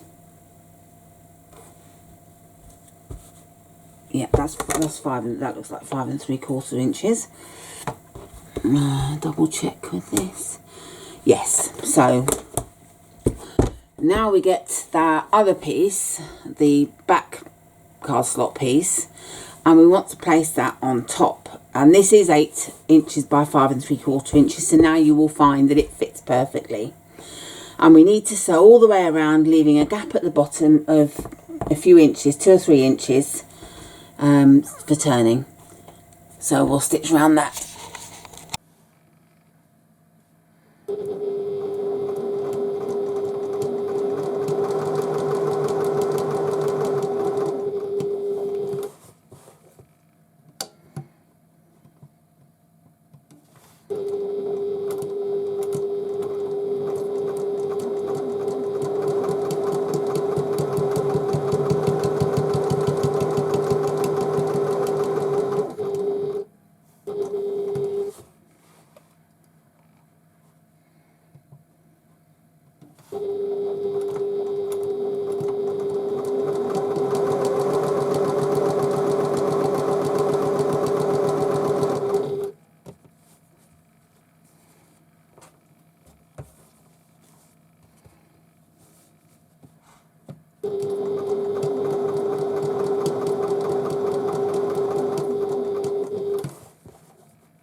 Okay, so we've stitched all the way around,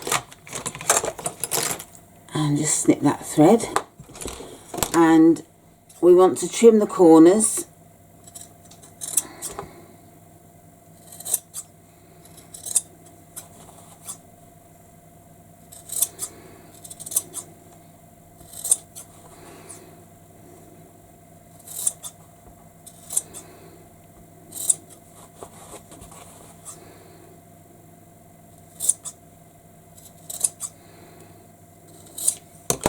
And turn the right way out.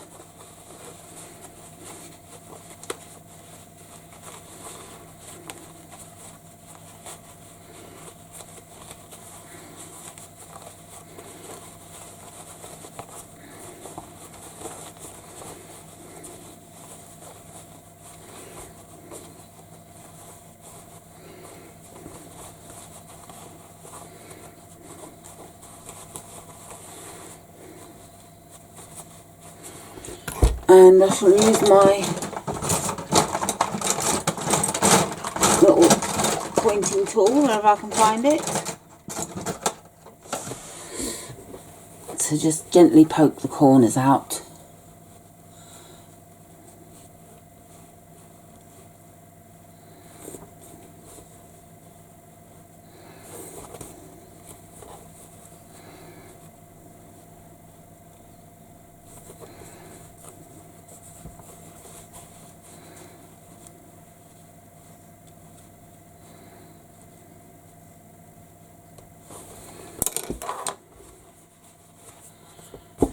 That's that, and we need to press it.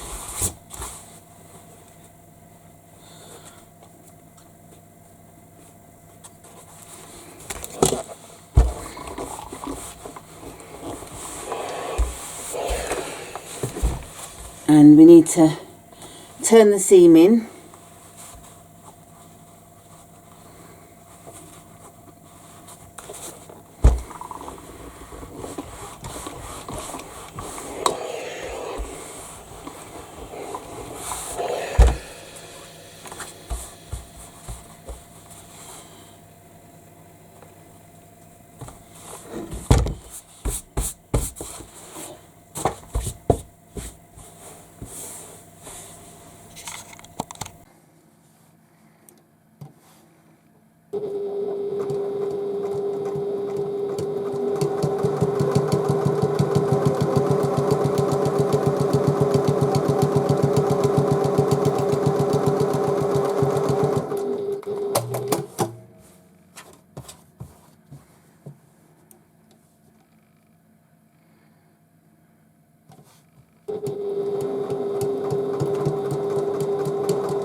And now we want to mark a line, a central line, just clearing up all my bits that I chopped off.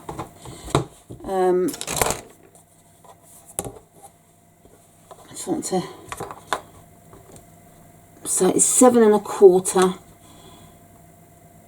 so we need to go 1 notch past 3 1/2.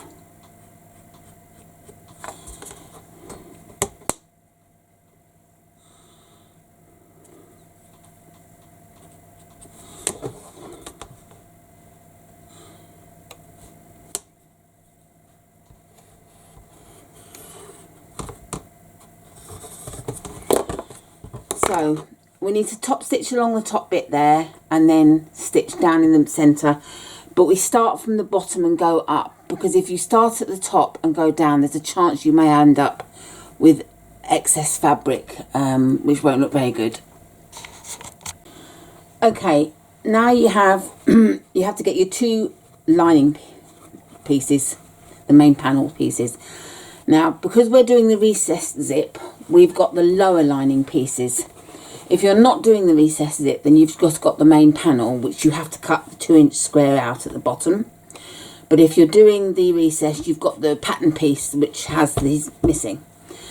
Now, without the recessed zip, on the main pattern, you put this 2 1/2 inch down from the top of the lining. But this is a couple of inches shorter to allow for the top lining piece. So we just put it 1/2 inch below, or actually I'll do 3/4 inch, because you're going to have a 1/4 inch seam allowance that you're going to attach the zip and the top lining piece. So if you mark 3/4 inch down, then that's going to be a decent amount, because the pattern doesn't actually say where to put it when you're doing a recessed zip. So you just have to sort of think really for yourself and think, okay, where's the best place to put it, and that's my guess. So I've made sure that I've done it centrally, so I've got 2 1/4 inches each side of the lining, and I'm just going to pin this in place.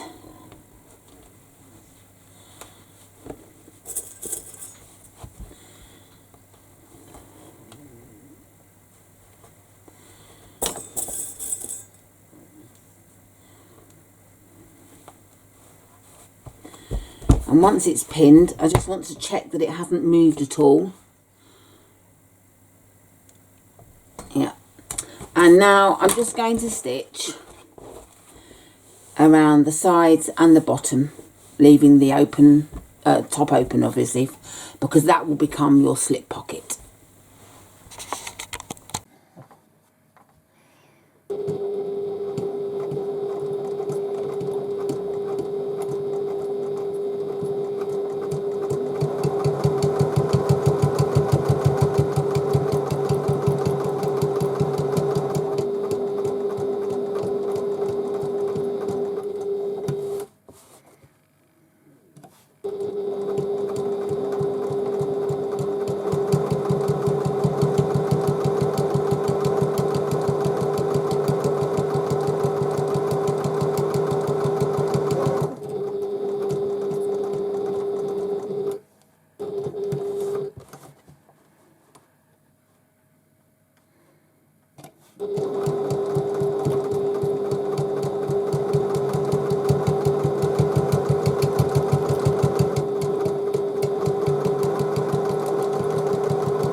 Okay, so we've stitched all the way around and it's now attached, and it's also a slip pocket and credit card slot, so that's great. So we put that aside and we bring in our divider pocket pieces, and we've got 4 pieces measuring 9 by 8, and we've got our zip, which is 12 inches, and then we get our tab pieces, and I'm looking for the other one. I had, oh, it's there. It disappeared. They're both measuring 3 inches by 2 inches, and what I've done is I've cut them in half. It doesn't say, the pattern doesn't mention them very much, and it to be honest with you, I was a bit confused. So you've got 2 zipper tabs measuring 3 inches by 2 inches. You don't need that bigger piece, so I'm assuming. Now, I did try and read it and I couldn't read anywhere, so whether I've missed it, I don't know. But you measure 1.5 inches in and cut them, so you end up with 2 pieces that are 2 inches long and 1.5 inches in. Lay one right side up and then get your zip face down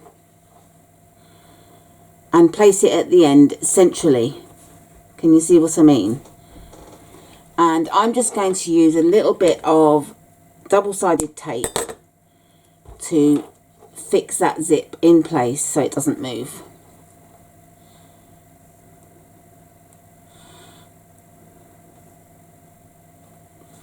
I mean, you can use a pin if you want to, but pins can tend to make things move. So stick that down, and then I want another piece.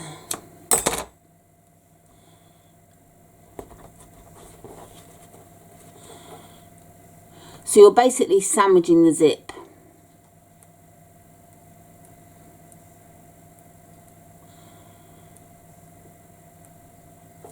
This is my way of doing it anyway. There may be a different way of doing it, but I can't really understand fully. So this is how I do them. And you place that right side down. So you've basically sandwiched your zip between the 2 layers. And we're going to stitch across at 1/4 inch seam allowance.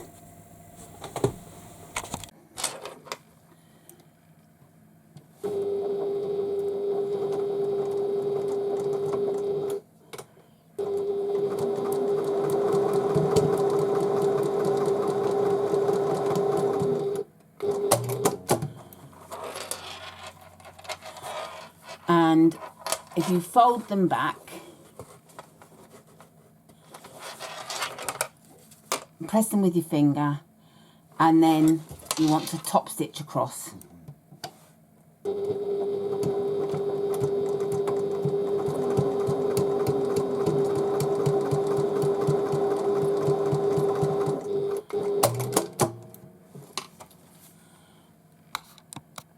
Okay, so we've top stitched over the zip, and now we need to mark 9 inches from the end of the zipper tab.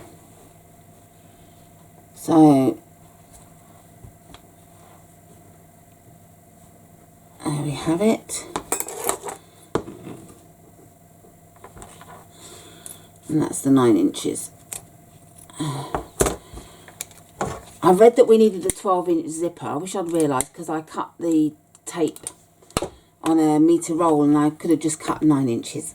So I should have read. I know they say you should always read the pattern before you start, but I don't, and sometimes it's my downfall. So really you should.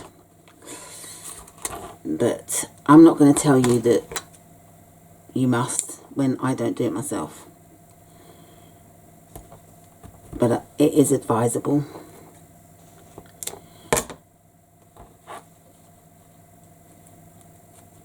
So I've put double-sided tape on the ends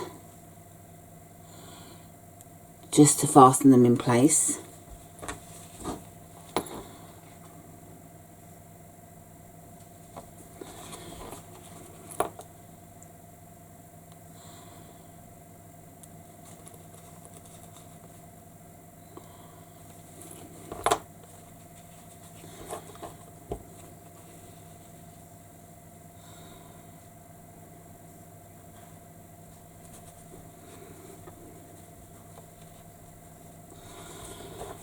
Okay, and we're going to just go and stitch that.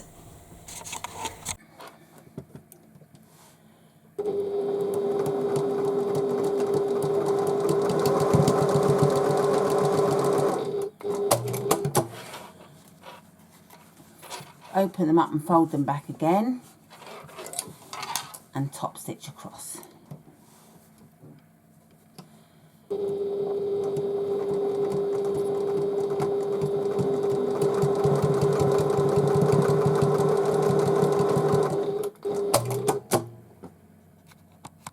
Okay, and one last thing we need to do before anything else is make sure that these tabs are just 1 inch long.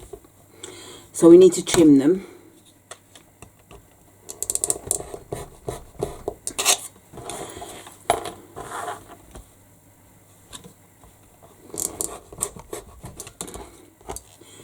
So now altogether it's just under 10 inches. And now what we need to do is get, for the divider pocket, a lining piece and an outer piece. And we start with the lining piece, and I'm just going to run some double-sided tape along the top.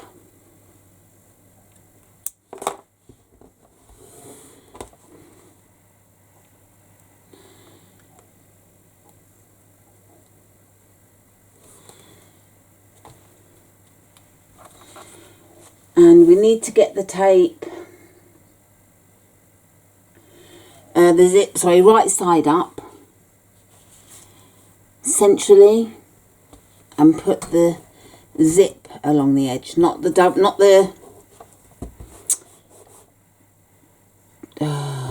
tabs, sorry, but the zip. And then I'm going to put another piece of double-sided tape along the top.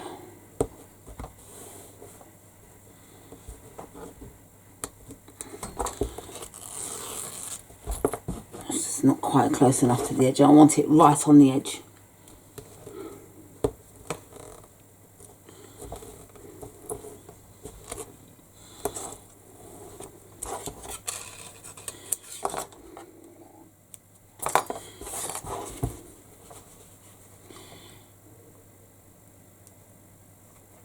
And then we want to get the outer piece of the dividing pocket and face down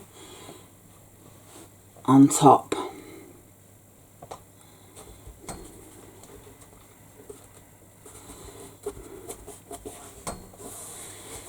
Like so. And then we stitch along the top at 1/4 inch seam allowance.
Press the lining open and just finger press.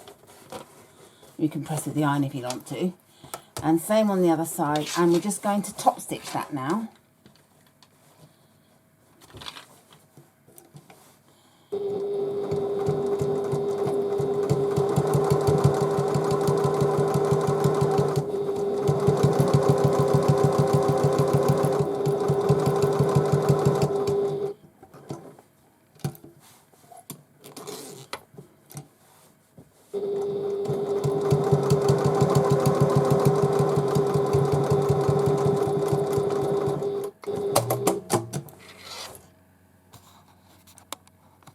So that's nicely top stitched, and then we repeat the process again.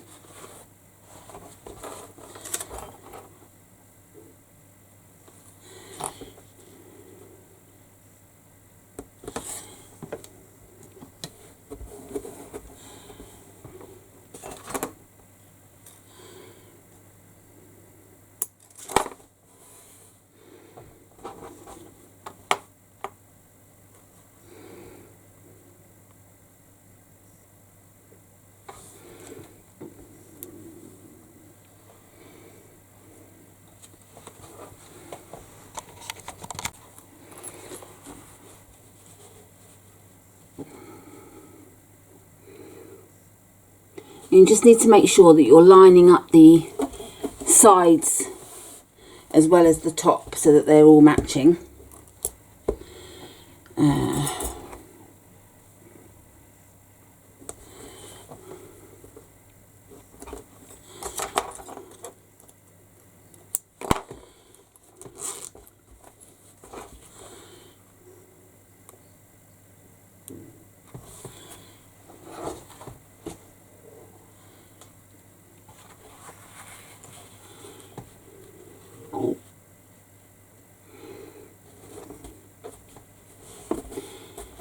I've just realised it's my birthday now.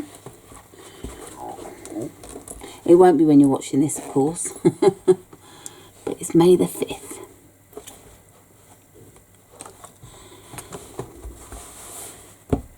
So there we have it, and we'll go and stitch this.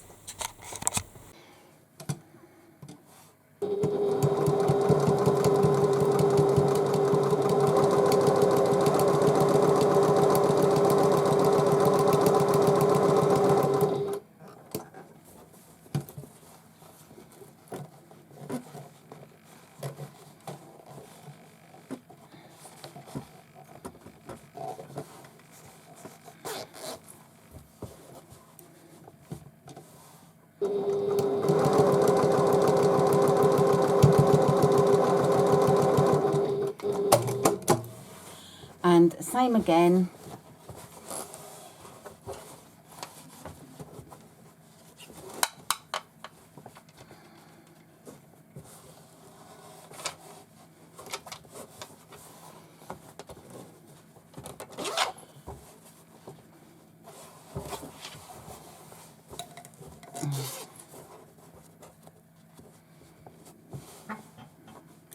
And now top stitch.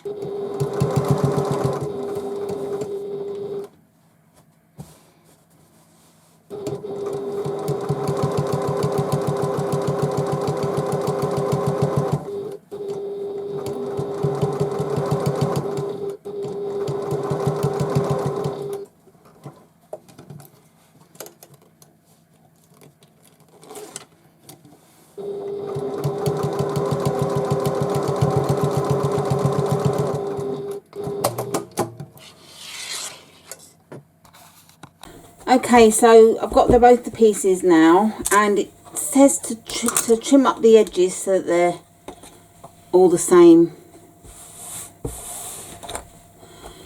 So I just want to basically trim the zipper tabs.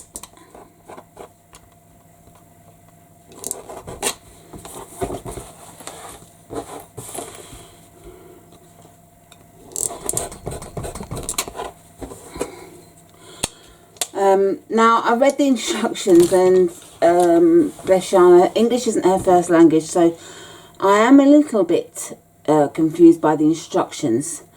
So it appears you don't sew the sides yet. Well, that's understandable because that will be taken up in with the lining. I believe, anyway.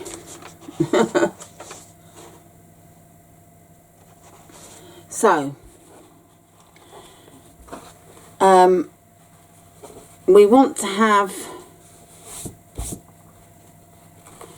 the lining so that you don't have raw edges inside. Put the lining pieces together and stitch across with a 1/4 inch seam allowance. I'm going to do that next.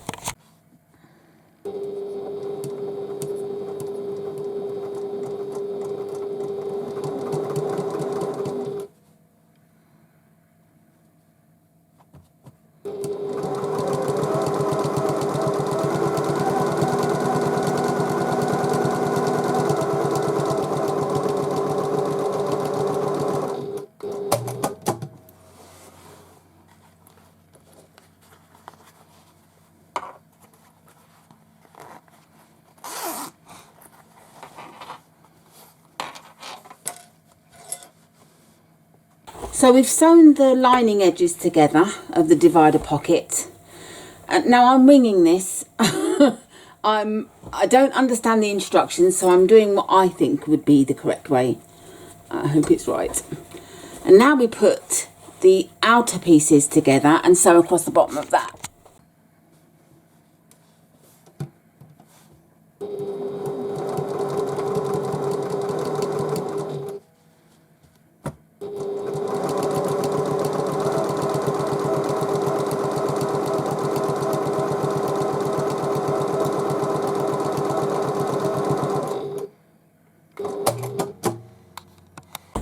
Okay, so basically they're both sewn, and then we want to pull it through.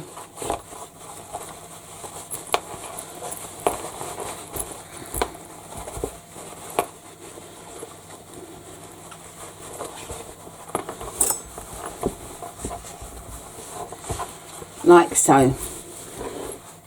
And that, I'm pretty sure, is correct. You're leaving these raw ends at the moment. They're going to be caught up when you sew the lining, main lining together. What I'm going to do is return to the machine, and I'm going to give this a slightly bigger seam.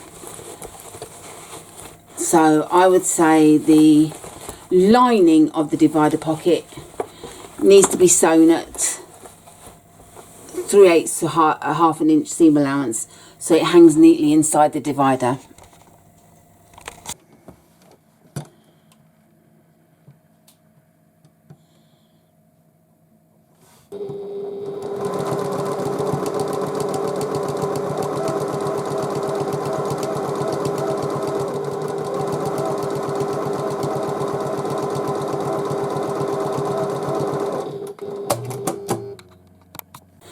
Okay, so I've only made it slightly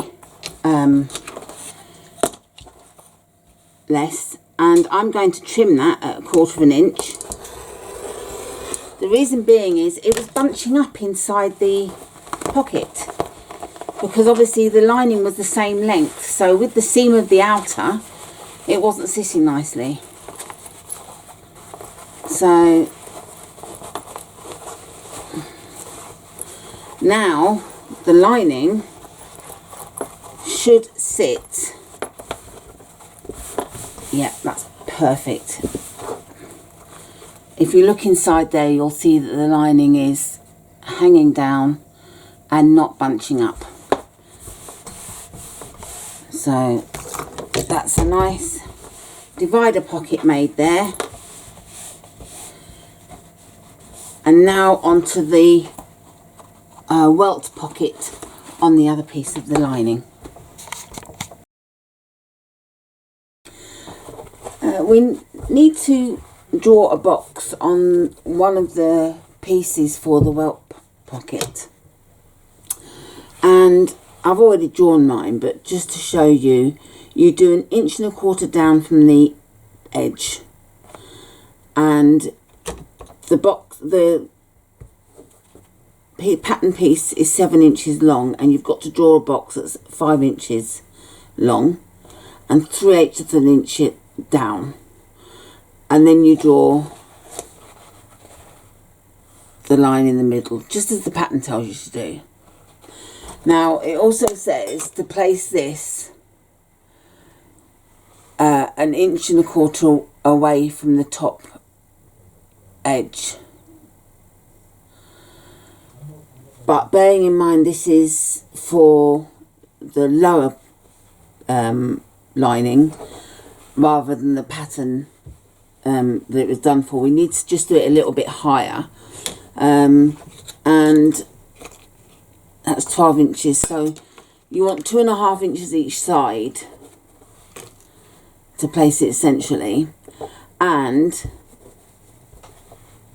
I'm trying to sort of explain it, but place the pattern piece so that it's poking over the top by 1/4 inch. So basically this box will be 1 inch down from the top. So place your pattern piece and then just pin it in place, and I'll show you a close-up.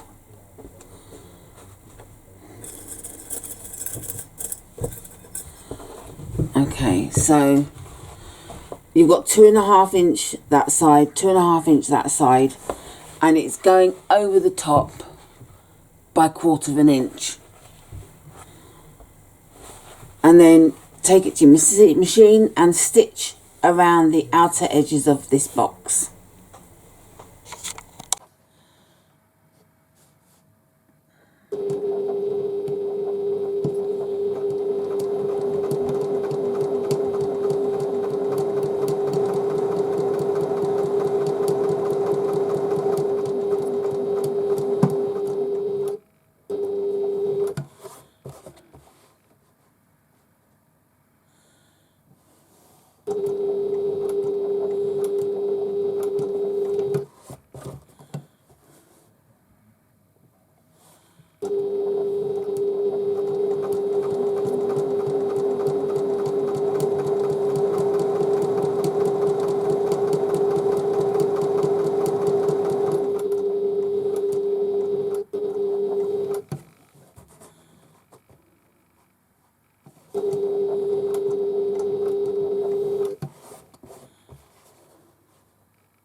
Okay, so I don't think you'll see the stitching, but I've sewn all the way around the outside. And then what we need to do is cut along the centre line that we've drawn.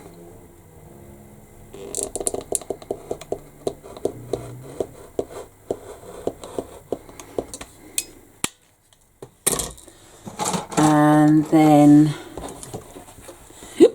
oh, hiccup, sorry.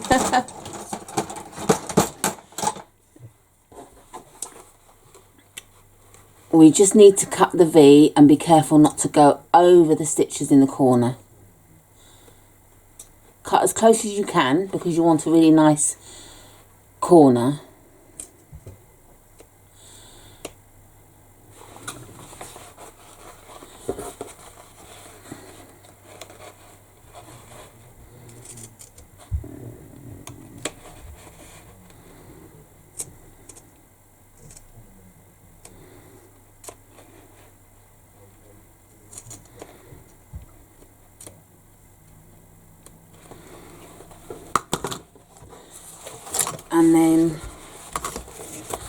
you need to push it through the hole.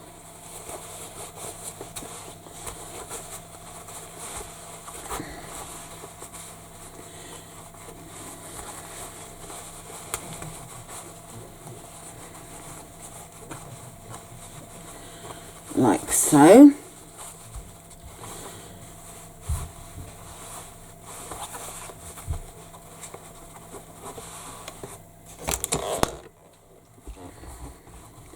And then you need to press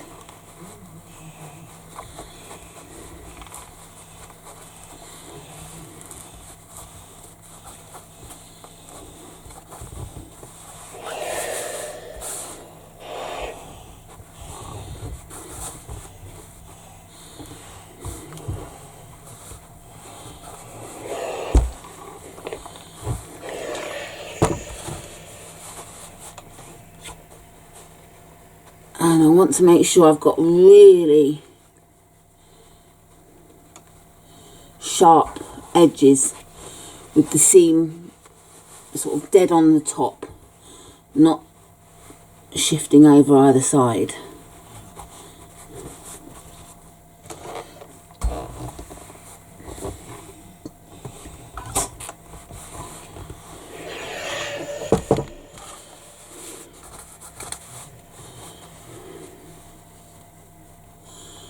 And you do it just by rolling, I'm not sure, rolling the seam in your fingers.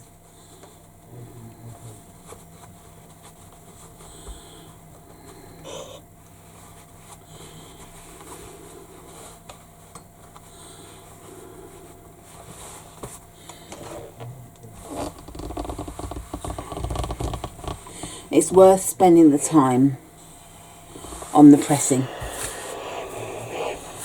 to get a really nice Welt Pocket.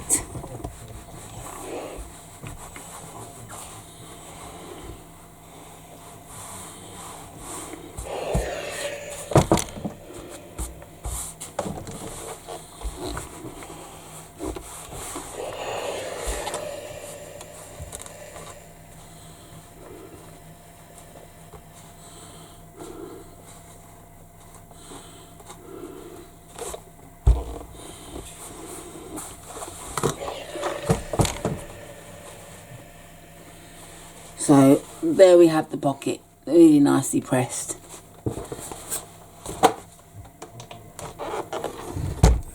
And then we just need to top stitch around the outside of the box.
So there we have the top stitching around the pocket, and now we turn back over and we get our other pattern piece and put it right side down, so the two right sides are together, and just pin them in place in a few places so it doesn't move. And you want to stitch 1/4 inch seam allowance all the way around. Obviously don't sew it to the lining, so you're going to stitch like that, So I should take it to my machine and stitch it.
So I've stitched all the way around, and I did find that at the bottom one was slightly bigger than the other, so I just made sure that I did stitch the full seams in. So that's it. That's your Welt Pocket all done and dusted. Nice and easy. And I'm just going to trim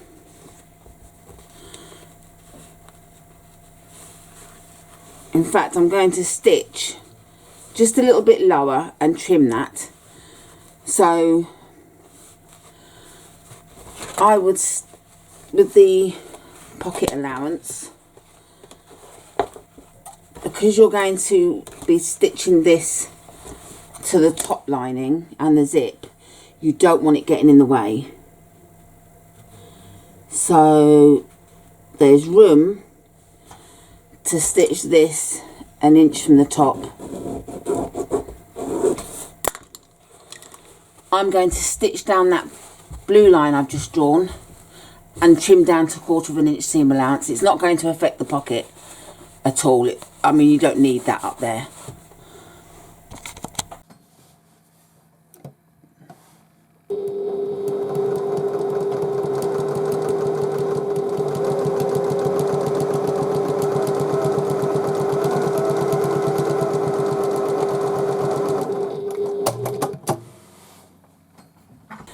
So I've stitched along there, and now I'm going to trim that.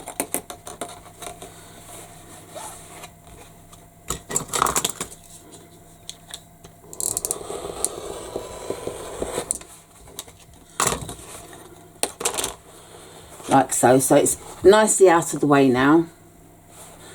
So I suggest you do that.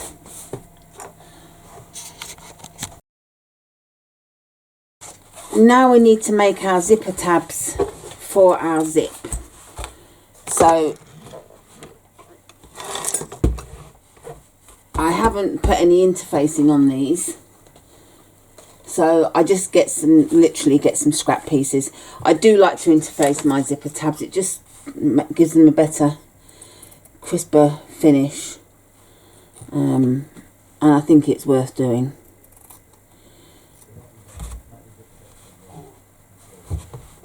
Just in the middle is fine, and I just use the scraps I have for that. Oh, wrong side.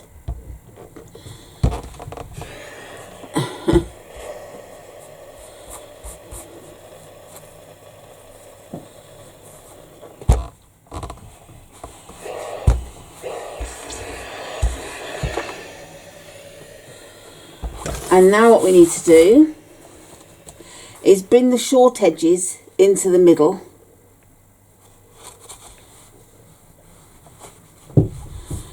finger press a centre crease and bring the short edges to meet each other. And press. And then press again. And leave your fingers out of the way of the steam. Oh, that's my phone, obviously.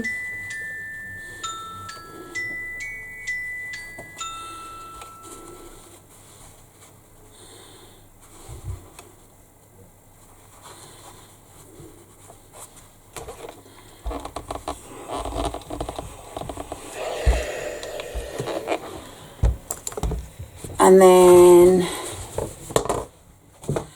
you need to add it onto a tab on each end of the zip, like so, and just stitch across there. And we're going to cut the edges down.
Okay, so I've stitched it, and you want to make sure that the zipper tab's been cut in both sides. And then we just want to trim the edges so that they're in line with the zip.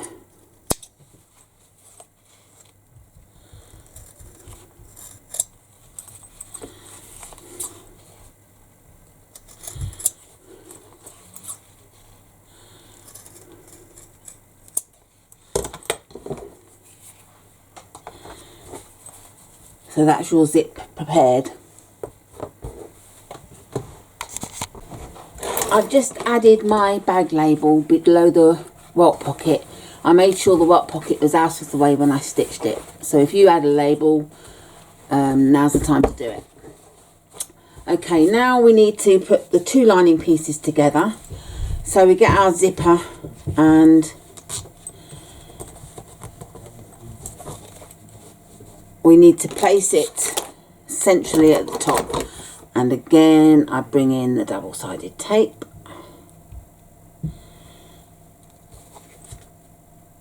And I'm going to put it onto the zip so I know that I don't put too much.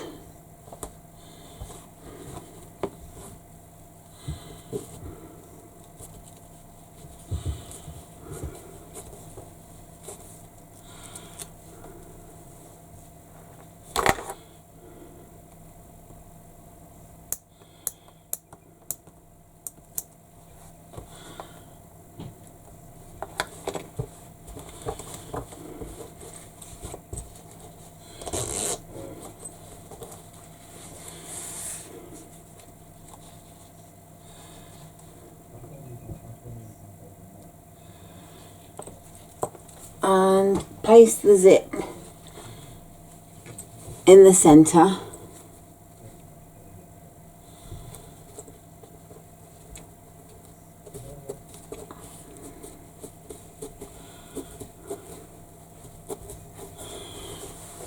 So you should have like ½ an inch each side that it's not sat on. Just want to make sure that it's, yeah, that's an even amount. And it does say to stitch the zip in place, but because I've got the double-sided tape, I'm not going to do that. And then I'm going to place another piece of tape the whole length of the top.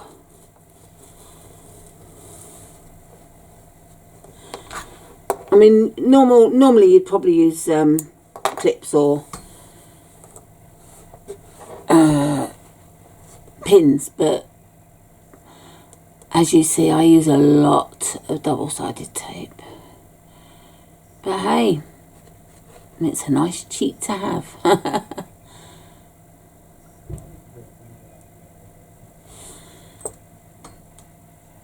Okay, and we get our other...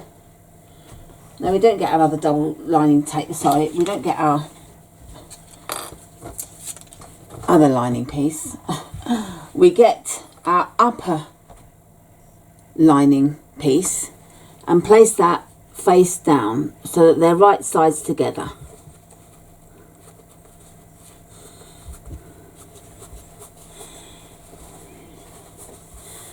Like so. And then we stitch at 1/4 of an inch seam allowance along the top.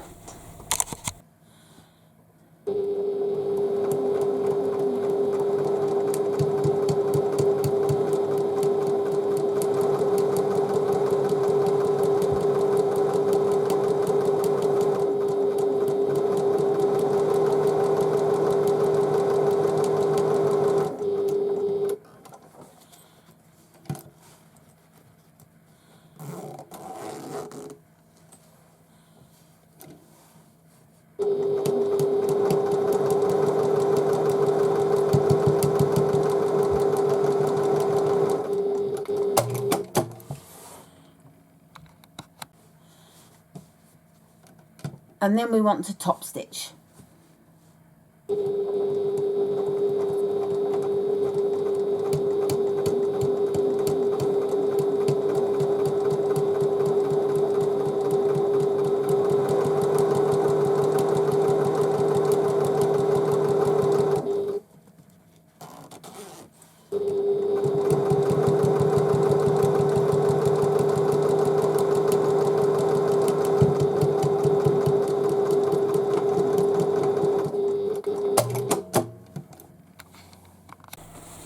So we've top stitched there.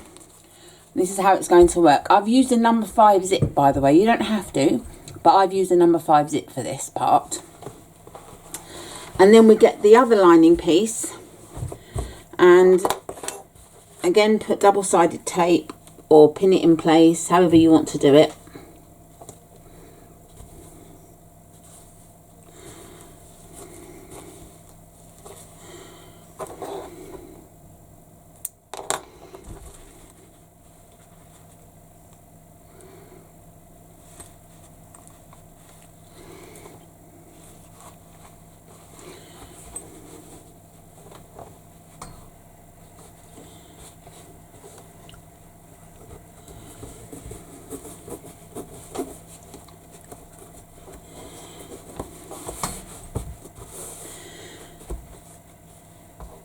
And then going all the way across again.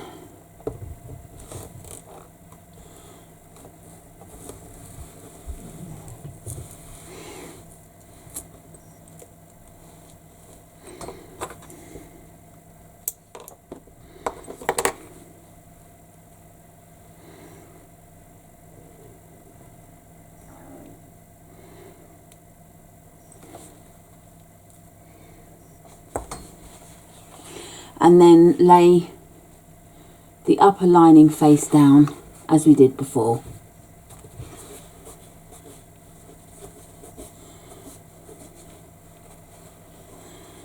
I should take that to the machine, stitch it across and then top stitch it.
Right, now we've made our recessed zip part. I've also put a nicer pull on my zip. I didn't have any number 5 zipper pulls, so I just used an add-on for the actual zip.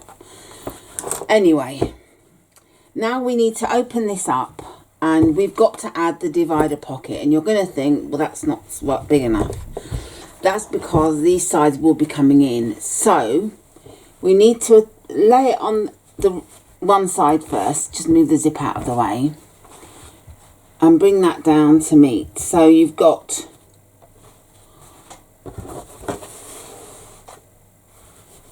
all the pieces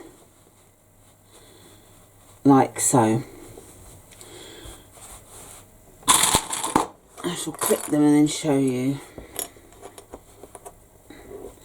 And you want to make sure that you've got everything in the right place meeting.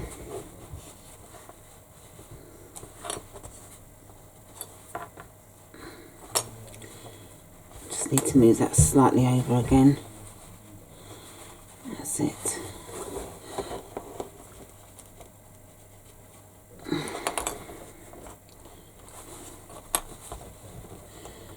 Okay. So I'm hoping you can see that that's how it is. And I've just pushed that in at the top. That was clever of me.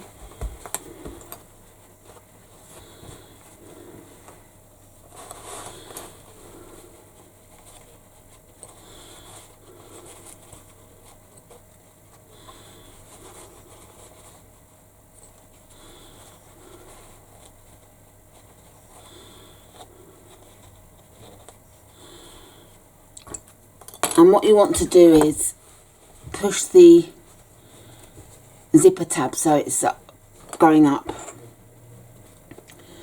And then instead of 1/4 of an inch, stitch at 3/8 of an inch seam allowance. This will give you a slightly neater pocket, a lining inside your bag.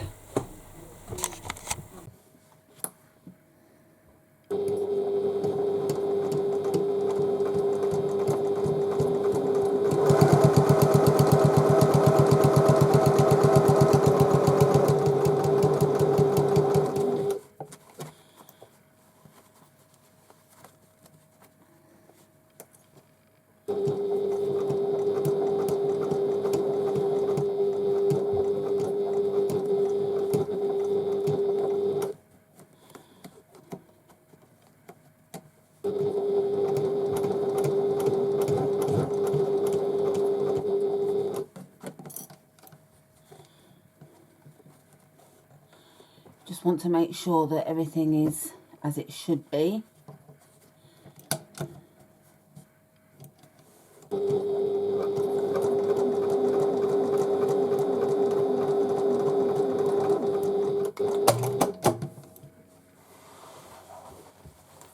And then you want to do the same on the other side, but this time you have to pull the pocket to the other side, which sounds a bit mad, I know, and it's all a case of pulling against the other side.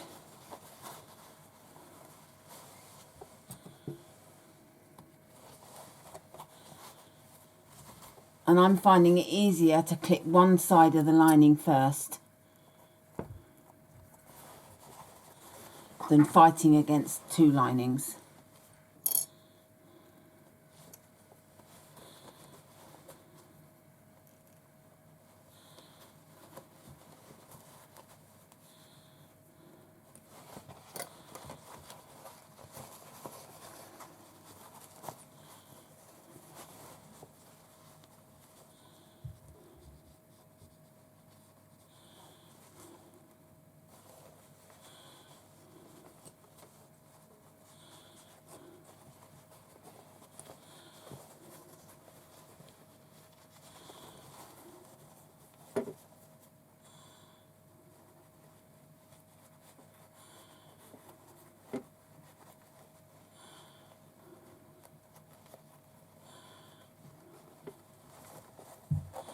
It is quite fiddly.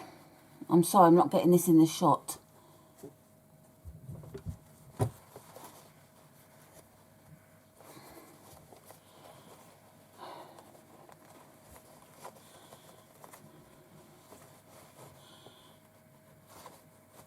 Okay, so it really is quite bulky, and you sort of think, gosh, this isn't going to work, but it will do. If, with a bit of perseverance, it will work.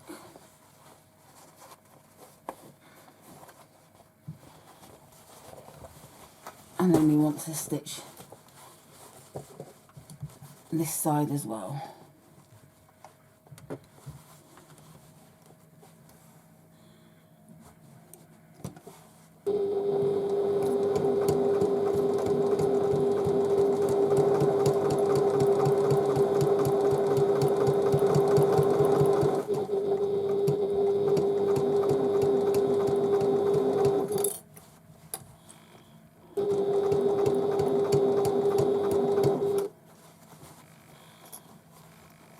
It really is quite a job to include it in everywhere at the top. It just wants to not allow you to do that last bit. I'm going to backstitch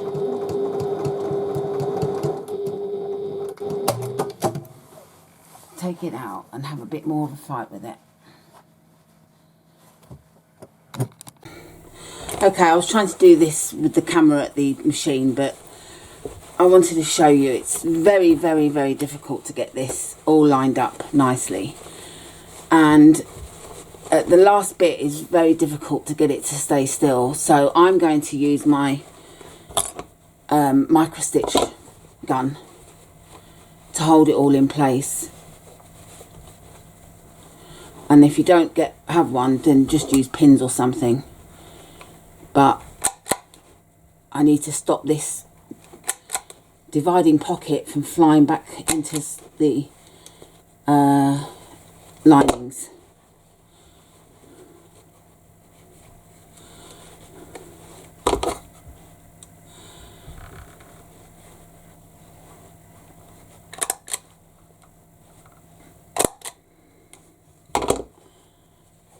That's not catching.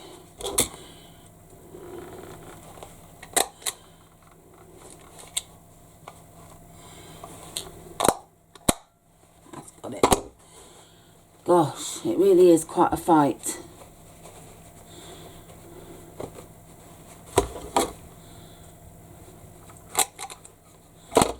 Okay, I'll go back to the machine and sew that now. Okay, so let's stitch this last little bit. It's still wanting to pull in, even with the tags in place. Goodness me, what a fight.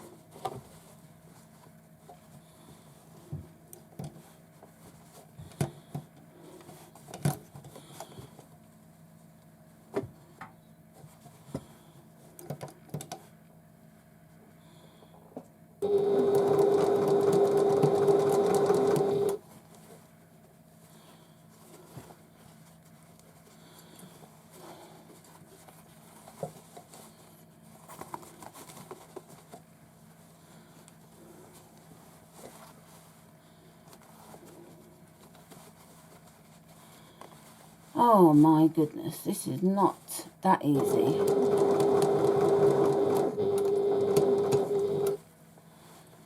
I just feel it's not in as much as it should be, and it's going to have an odd shape to it.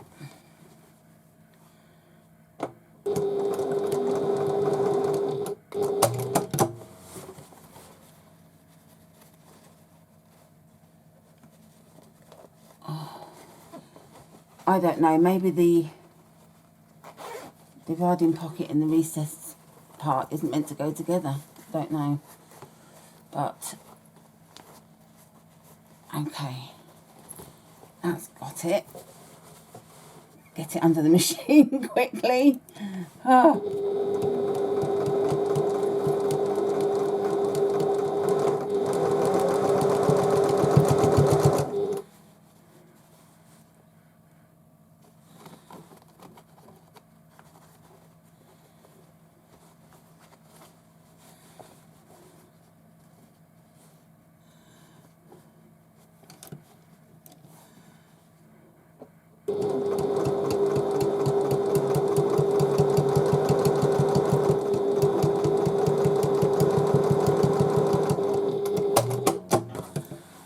Okay.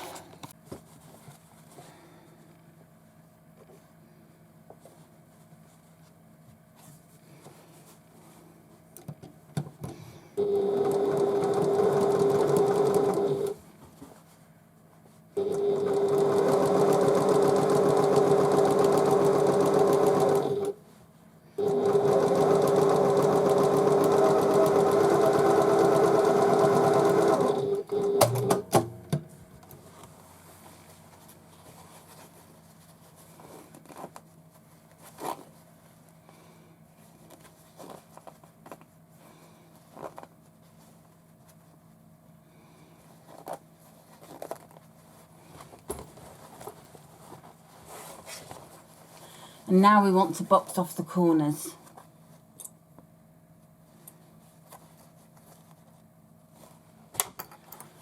Using a 3/8 of an inch seam allowance.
So we stitched down the sides and the bottom and then boxed off the corners. So this is the lining that's ready to join with the outer.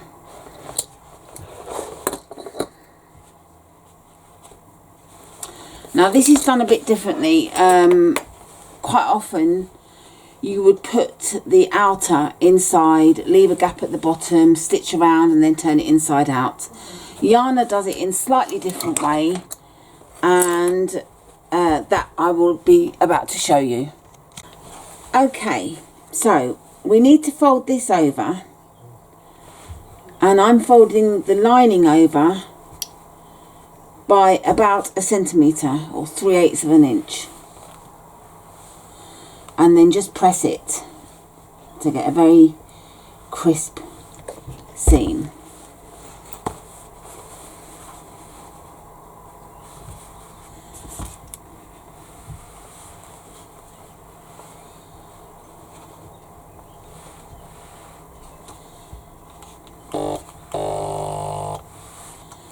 Excuse the noise that makes, it's the steam generating part.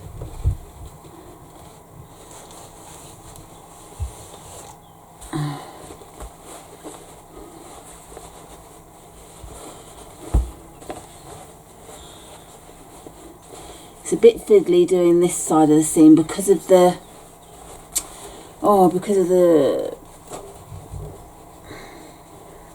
recessed zip, so you need to press it from this side like so.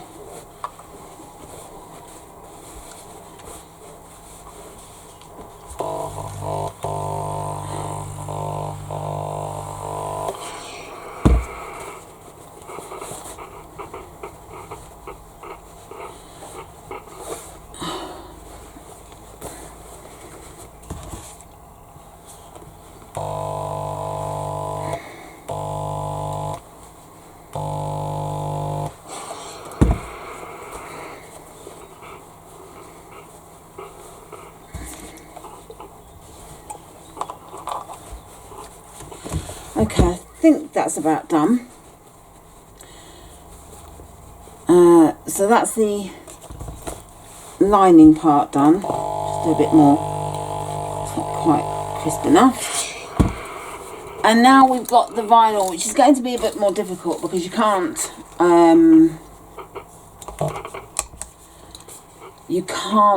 iron it.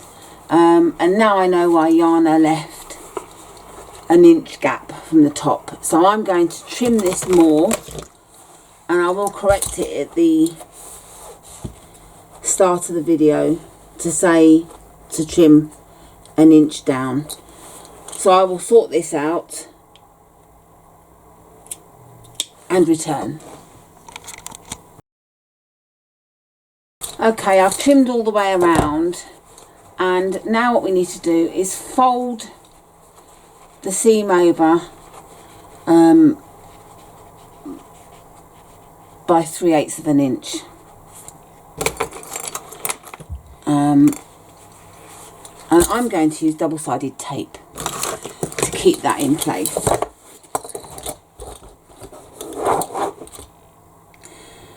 I will confess this isn't a favourite way of clothing bags for me. I don't really like doing bags this way.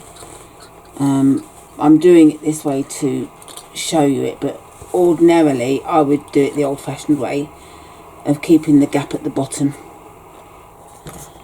But it's good to experience different methods, broaden our horizons, so to speak.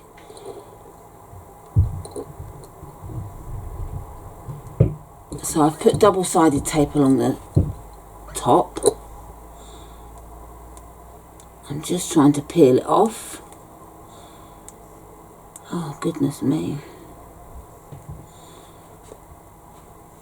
Oh, yay. Okay, and then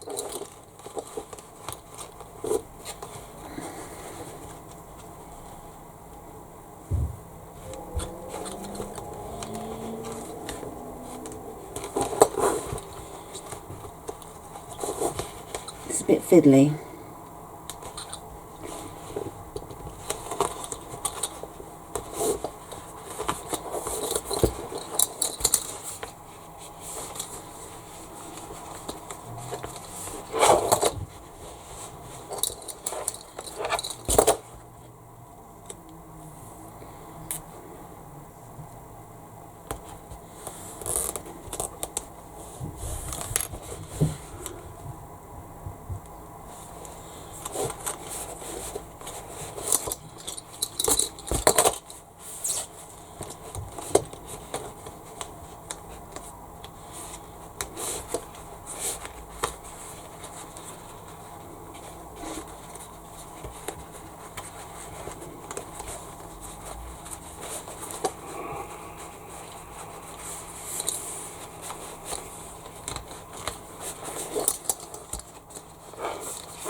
Okay, I've folded the top over and stuck it down with some double-sided tape, and I can just see now that I've put the right sides together that the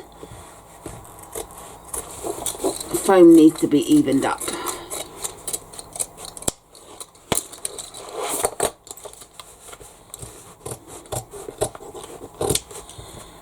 That's it. So, there's two things to do now. Firstly, I want to add the handmade label, which I always add to my bags. So, choosing this as the front of the bag, which it actually doesn't really matter.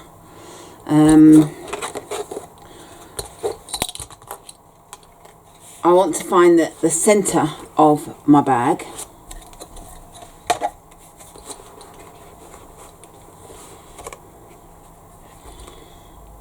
and there. So 5.5. I just want to double check that it is equal. Yes, it is. So that's the. I'm doing a rough guess of where I want my handmade label to be.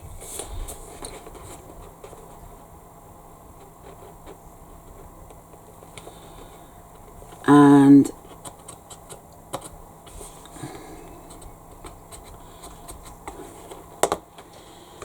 I just marked it.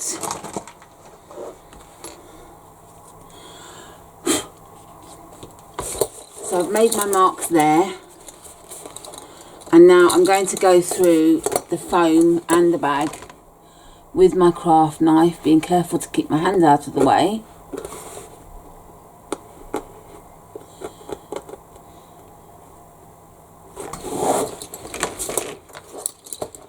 I was really tempted then to go, ow, and just scare the heck out of you. But I decided not to. I can't be that mean. But I was tempted. So there we have the handmade label on. So now this is the front of my bag. And so we're going to get the flap. And I've already marked the centre point for my flap. And we need to find the centre point of the bag.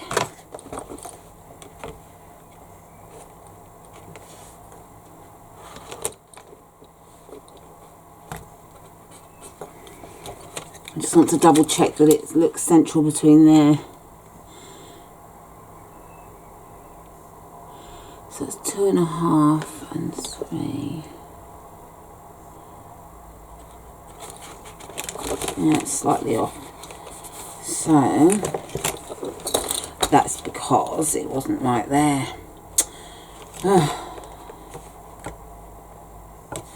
That's better. Again, double checking, because it's very important to make sure you have it dead central. So 2.5, yeah, that's right, that's good. Okay, now we get some double-sided tape.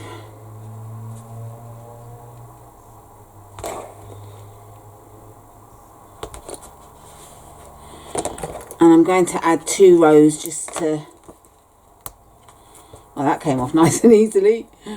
I just want to make sure it's definitely stuck on whilst we baste it.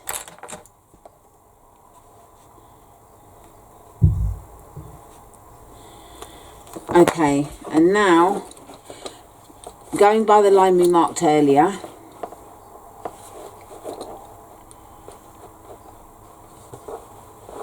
and the central lines that we've placed,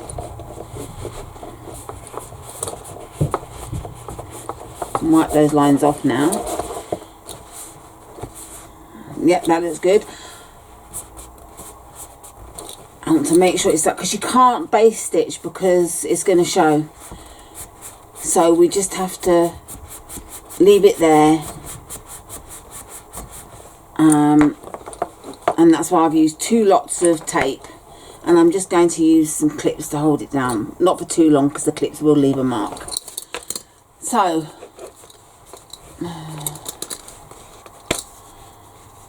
and I'm going to leave it lying down because the weight of the flap. Okay, now we want to put our pockets, our lining inside.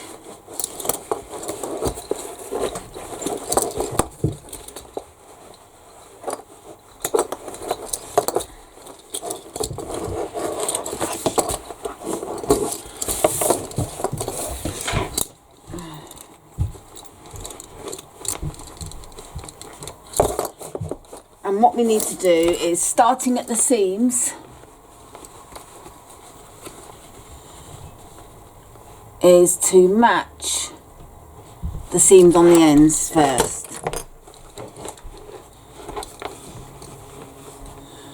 They're important to get equal.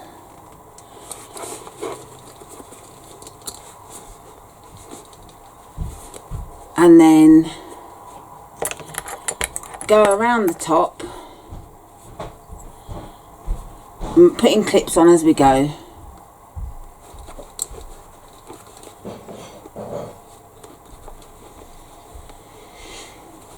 I shall return in a minute when I've finished.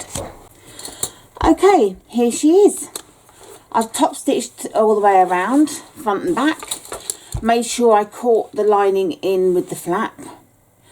I missed a little bit back here, so I just went over it very carefully so I didn't go over the lines. Just double check, and that's good. The only thing I did do, forget, and I do apologise, because I'm not adding the straps, I didn't show you how to add the side connectors. And basically it's very similar to the flap. You sit them on the inside of the outer, in between the lining and the outer, and stitch around, and that's basically how you add them. I would also add a rivet at the side just to anchor them down. Now all we have to do is add the handle or handles. Now I was going to add some strap ends, end strap things, these, but I've decided that with this I don't think they're needed. I think I've got enough silverware on there, so because I've done the straps with nice sealed ends, there's no raw ends. I don't need to worry about them looking unsightly or anything. So I'm going to mark 3 inches from the edge of the strap, and that I think will be quite nice. Yeah, so I will add 2 rivets. You can stitch across if you want to. I'm not going to, because I don't like the look of it when you've got stitching across the strap. So I'm just going to add the rivets. I've just done rough markings for where I want them to go. So the first one is 3/8 of an inch from the end, and the second one is 1/4 of an inch from that one. So that's 3/8 of an inch in, and then 1/4 of an inch. And I'm just going to double check that they will fit correctly, and that this bar isn't in the way, because if I think it will, I'll move the strap up a little bit. Right, I think I may just get away with it. Let me see.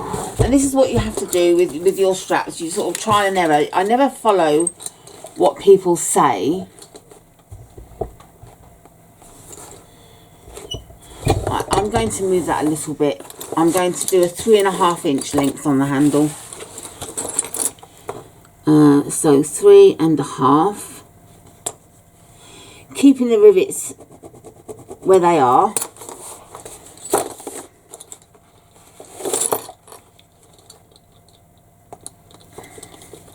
This isn't the way the strap will go, it'll go the other way, but I'm just doing it for looks at the moment. Yeah, I'm happy with that. So 3.5 inch in, and then 3/8 of an inch and 1/4 of an inch down. So, get my rivet punch. Now, I do know that if you go through all the layers at once, you can actually end up with the rivets not in the right place on the back. Going through both layers, it can go off skew-iffy, and you can end up with rivets that aren't lined up properly. So what I always do is I go through one layer to start with,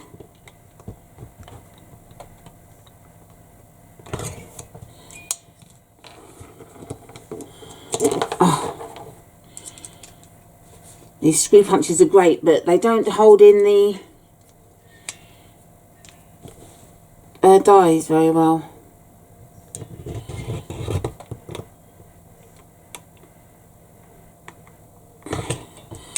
So that's the holes for the rivets, and then folding over on itself to the 3 and a 1/2 inch line that I marked. And I'm hoping this will stand out, but I'm going to mark where the rivets need to be pushed into. Yeah, they've stood out. That's good. And then mark the hole there as well. That way you've got the hole in the right place and it's not going offline, out of line.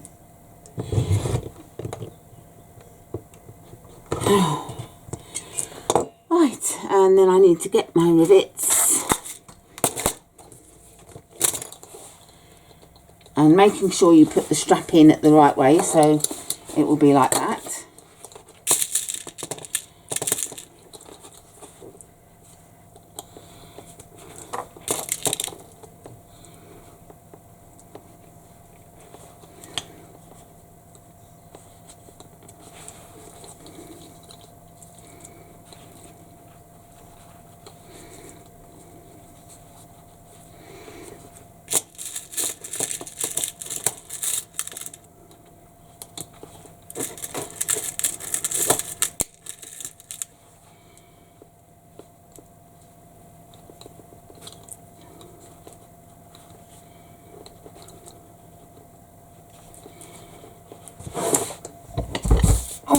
The rivet press that weighs a ton, and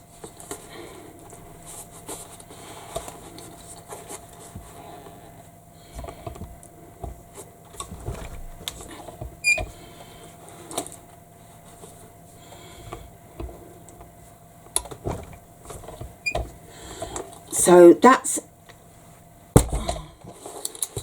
one handle added on one side. And then you make sure that you do this the right way in adding this one so that you haven't twisted the handle.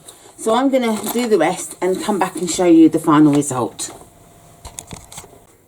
So here is the Sally Midi Tote in full glory. Isn't she gorgeous? A lovely pattern. I'm very pleased with her.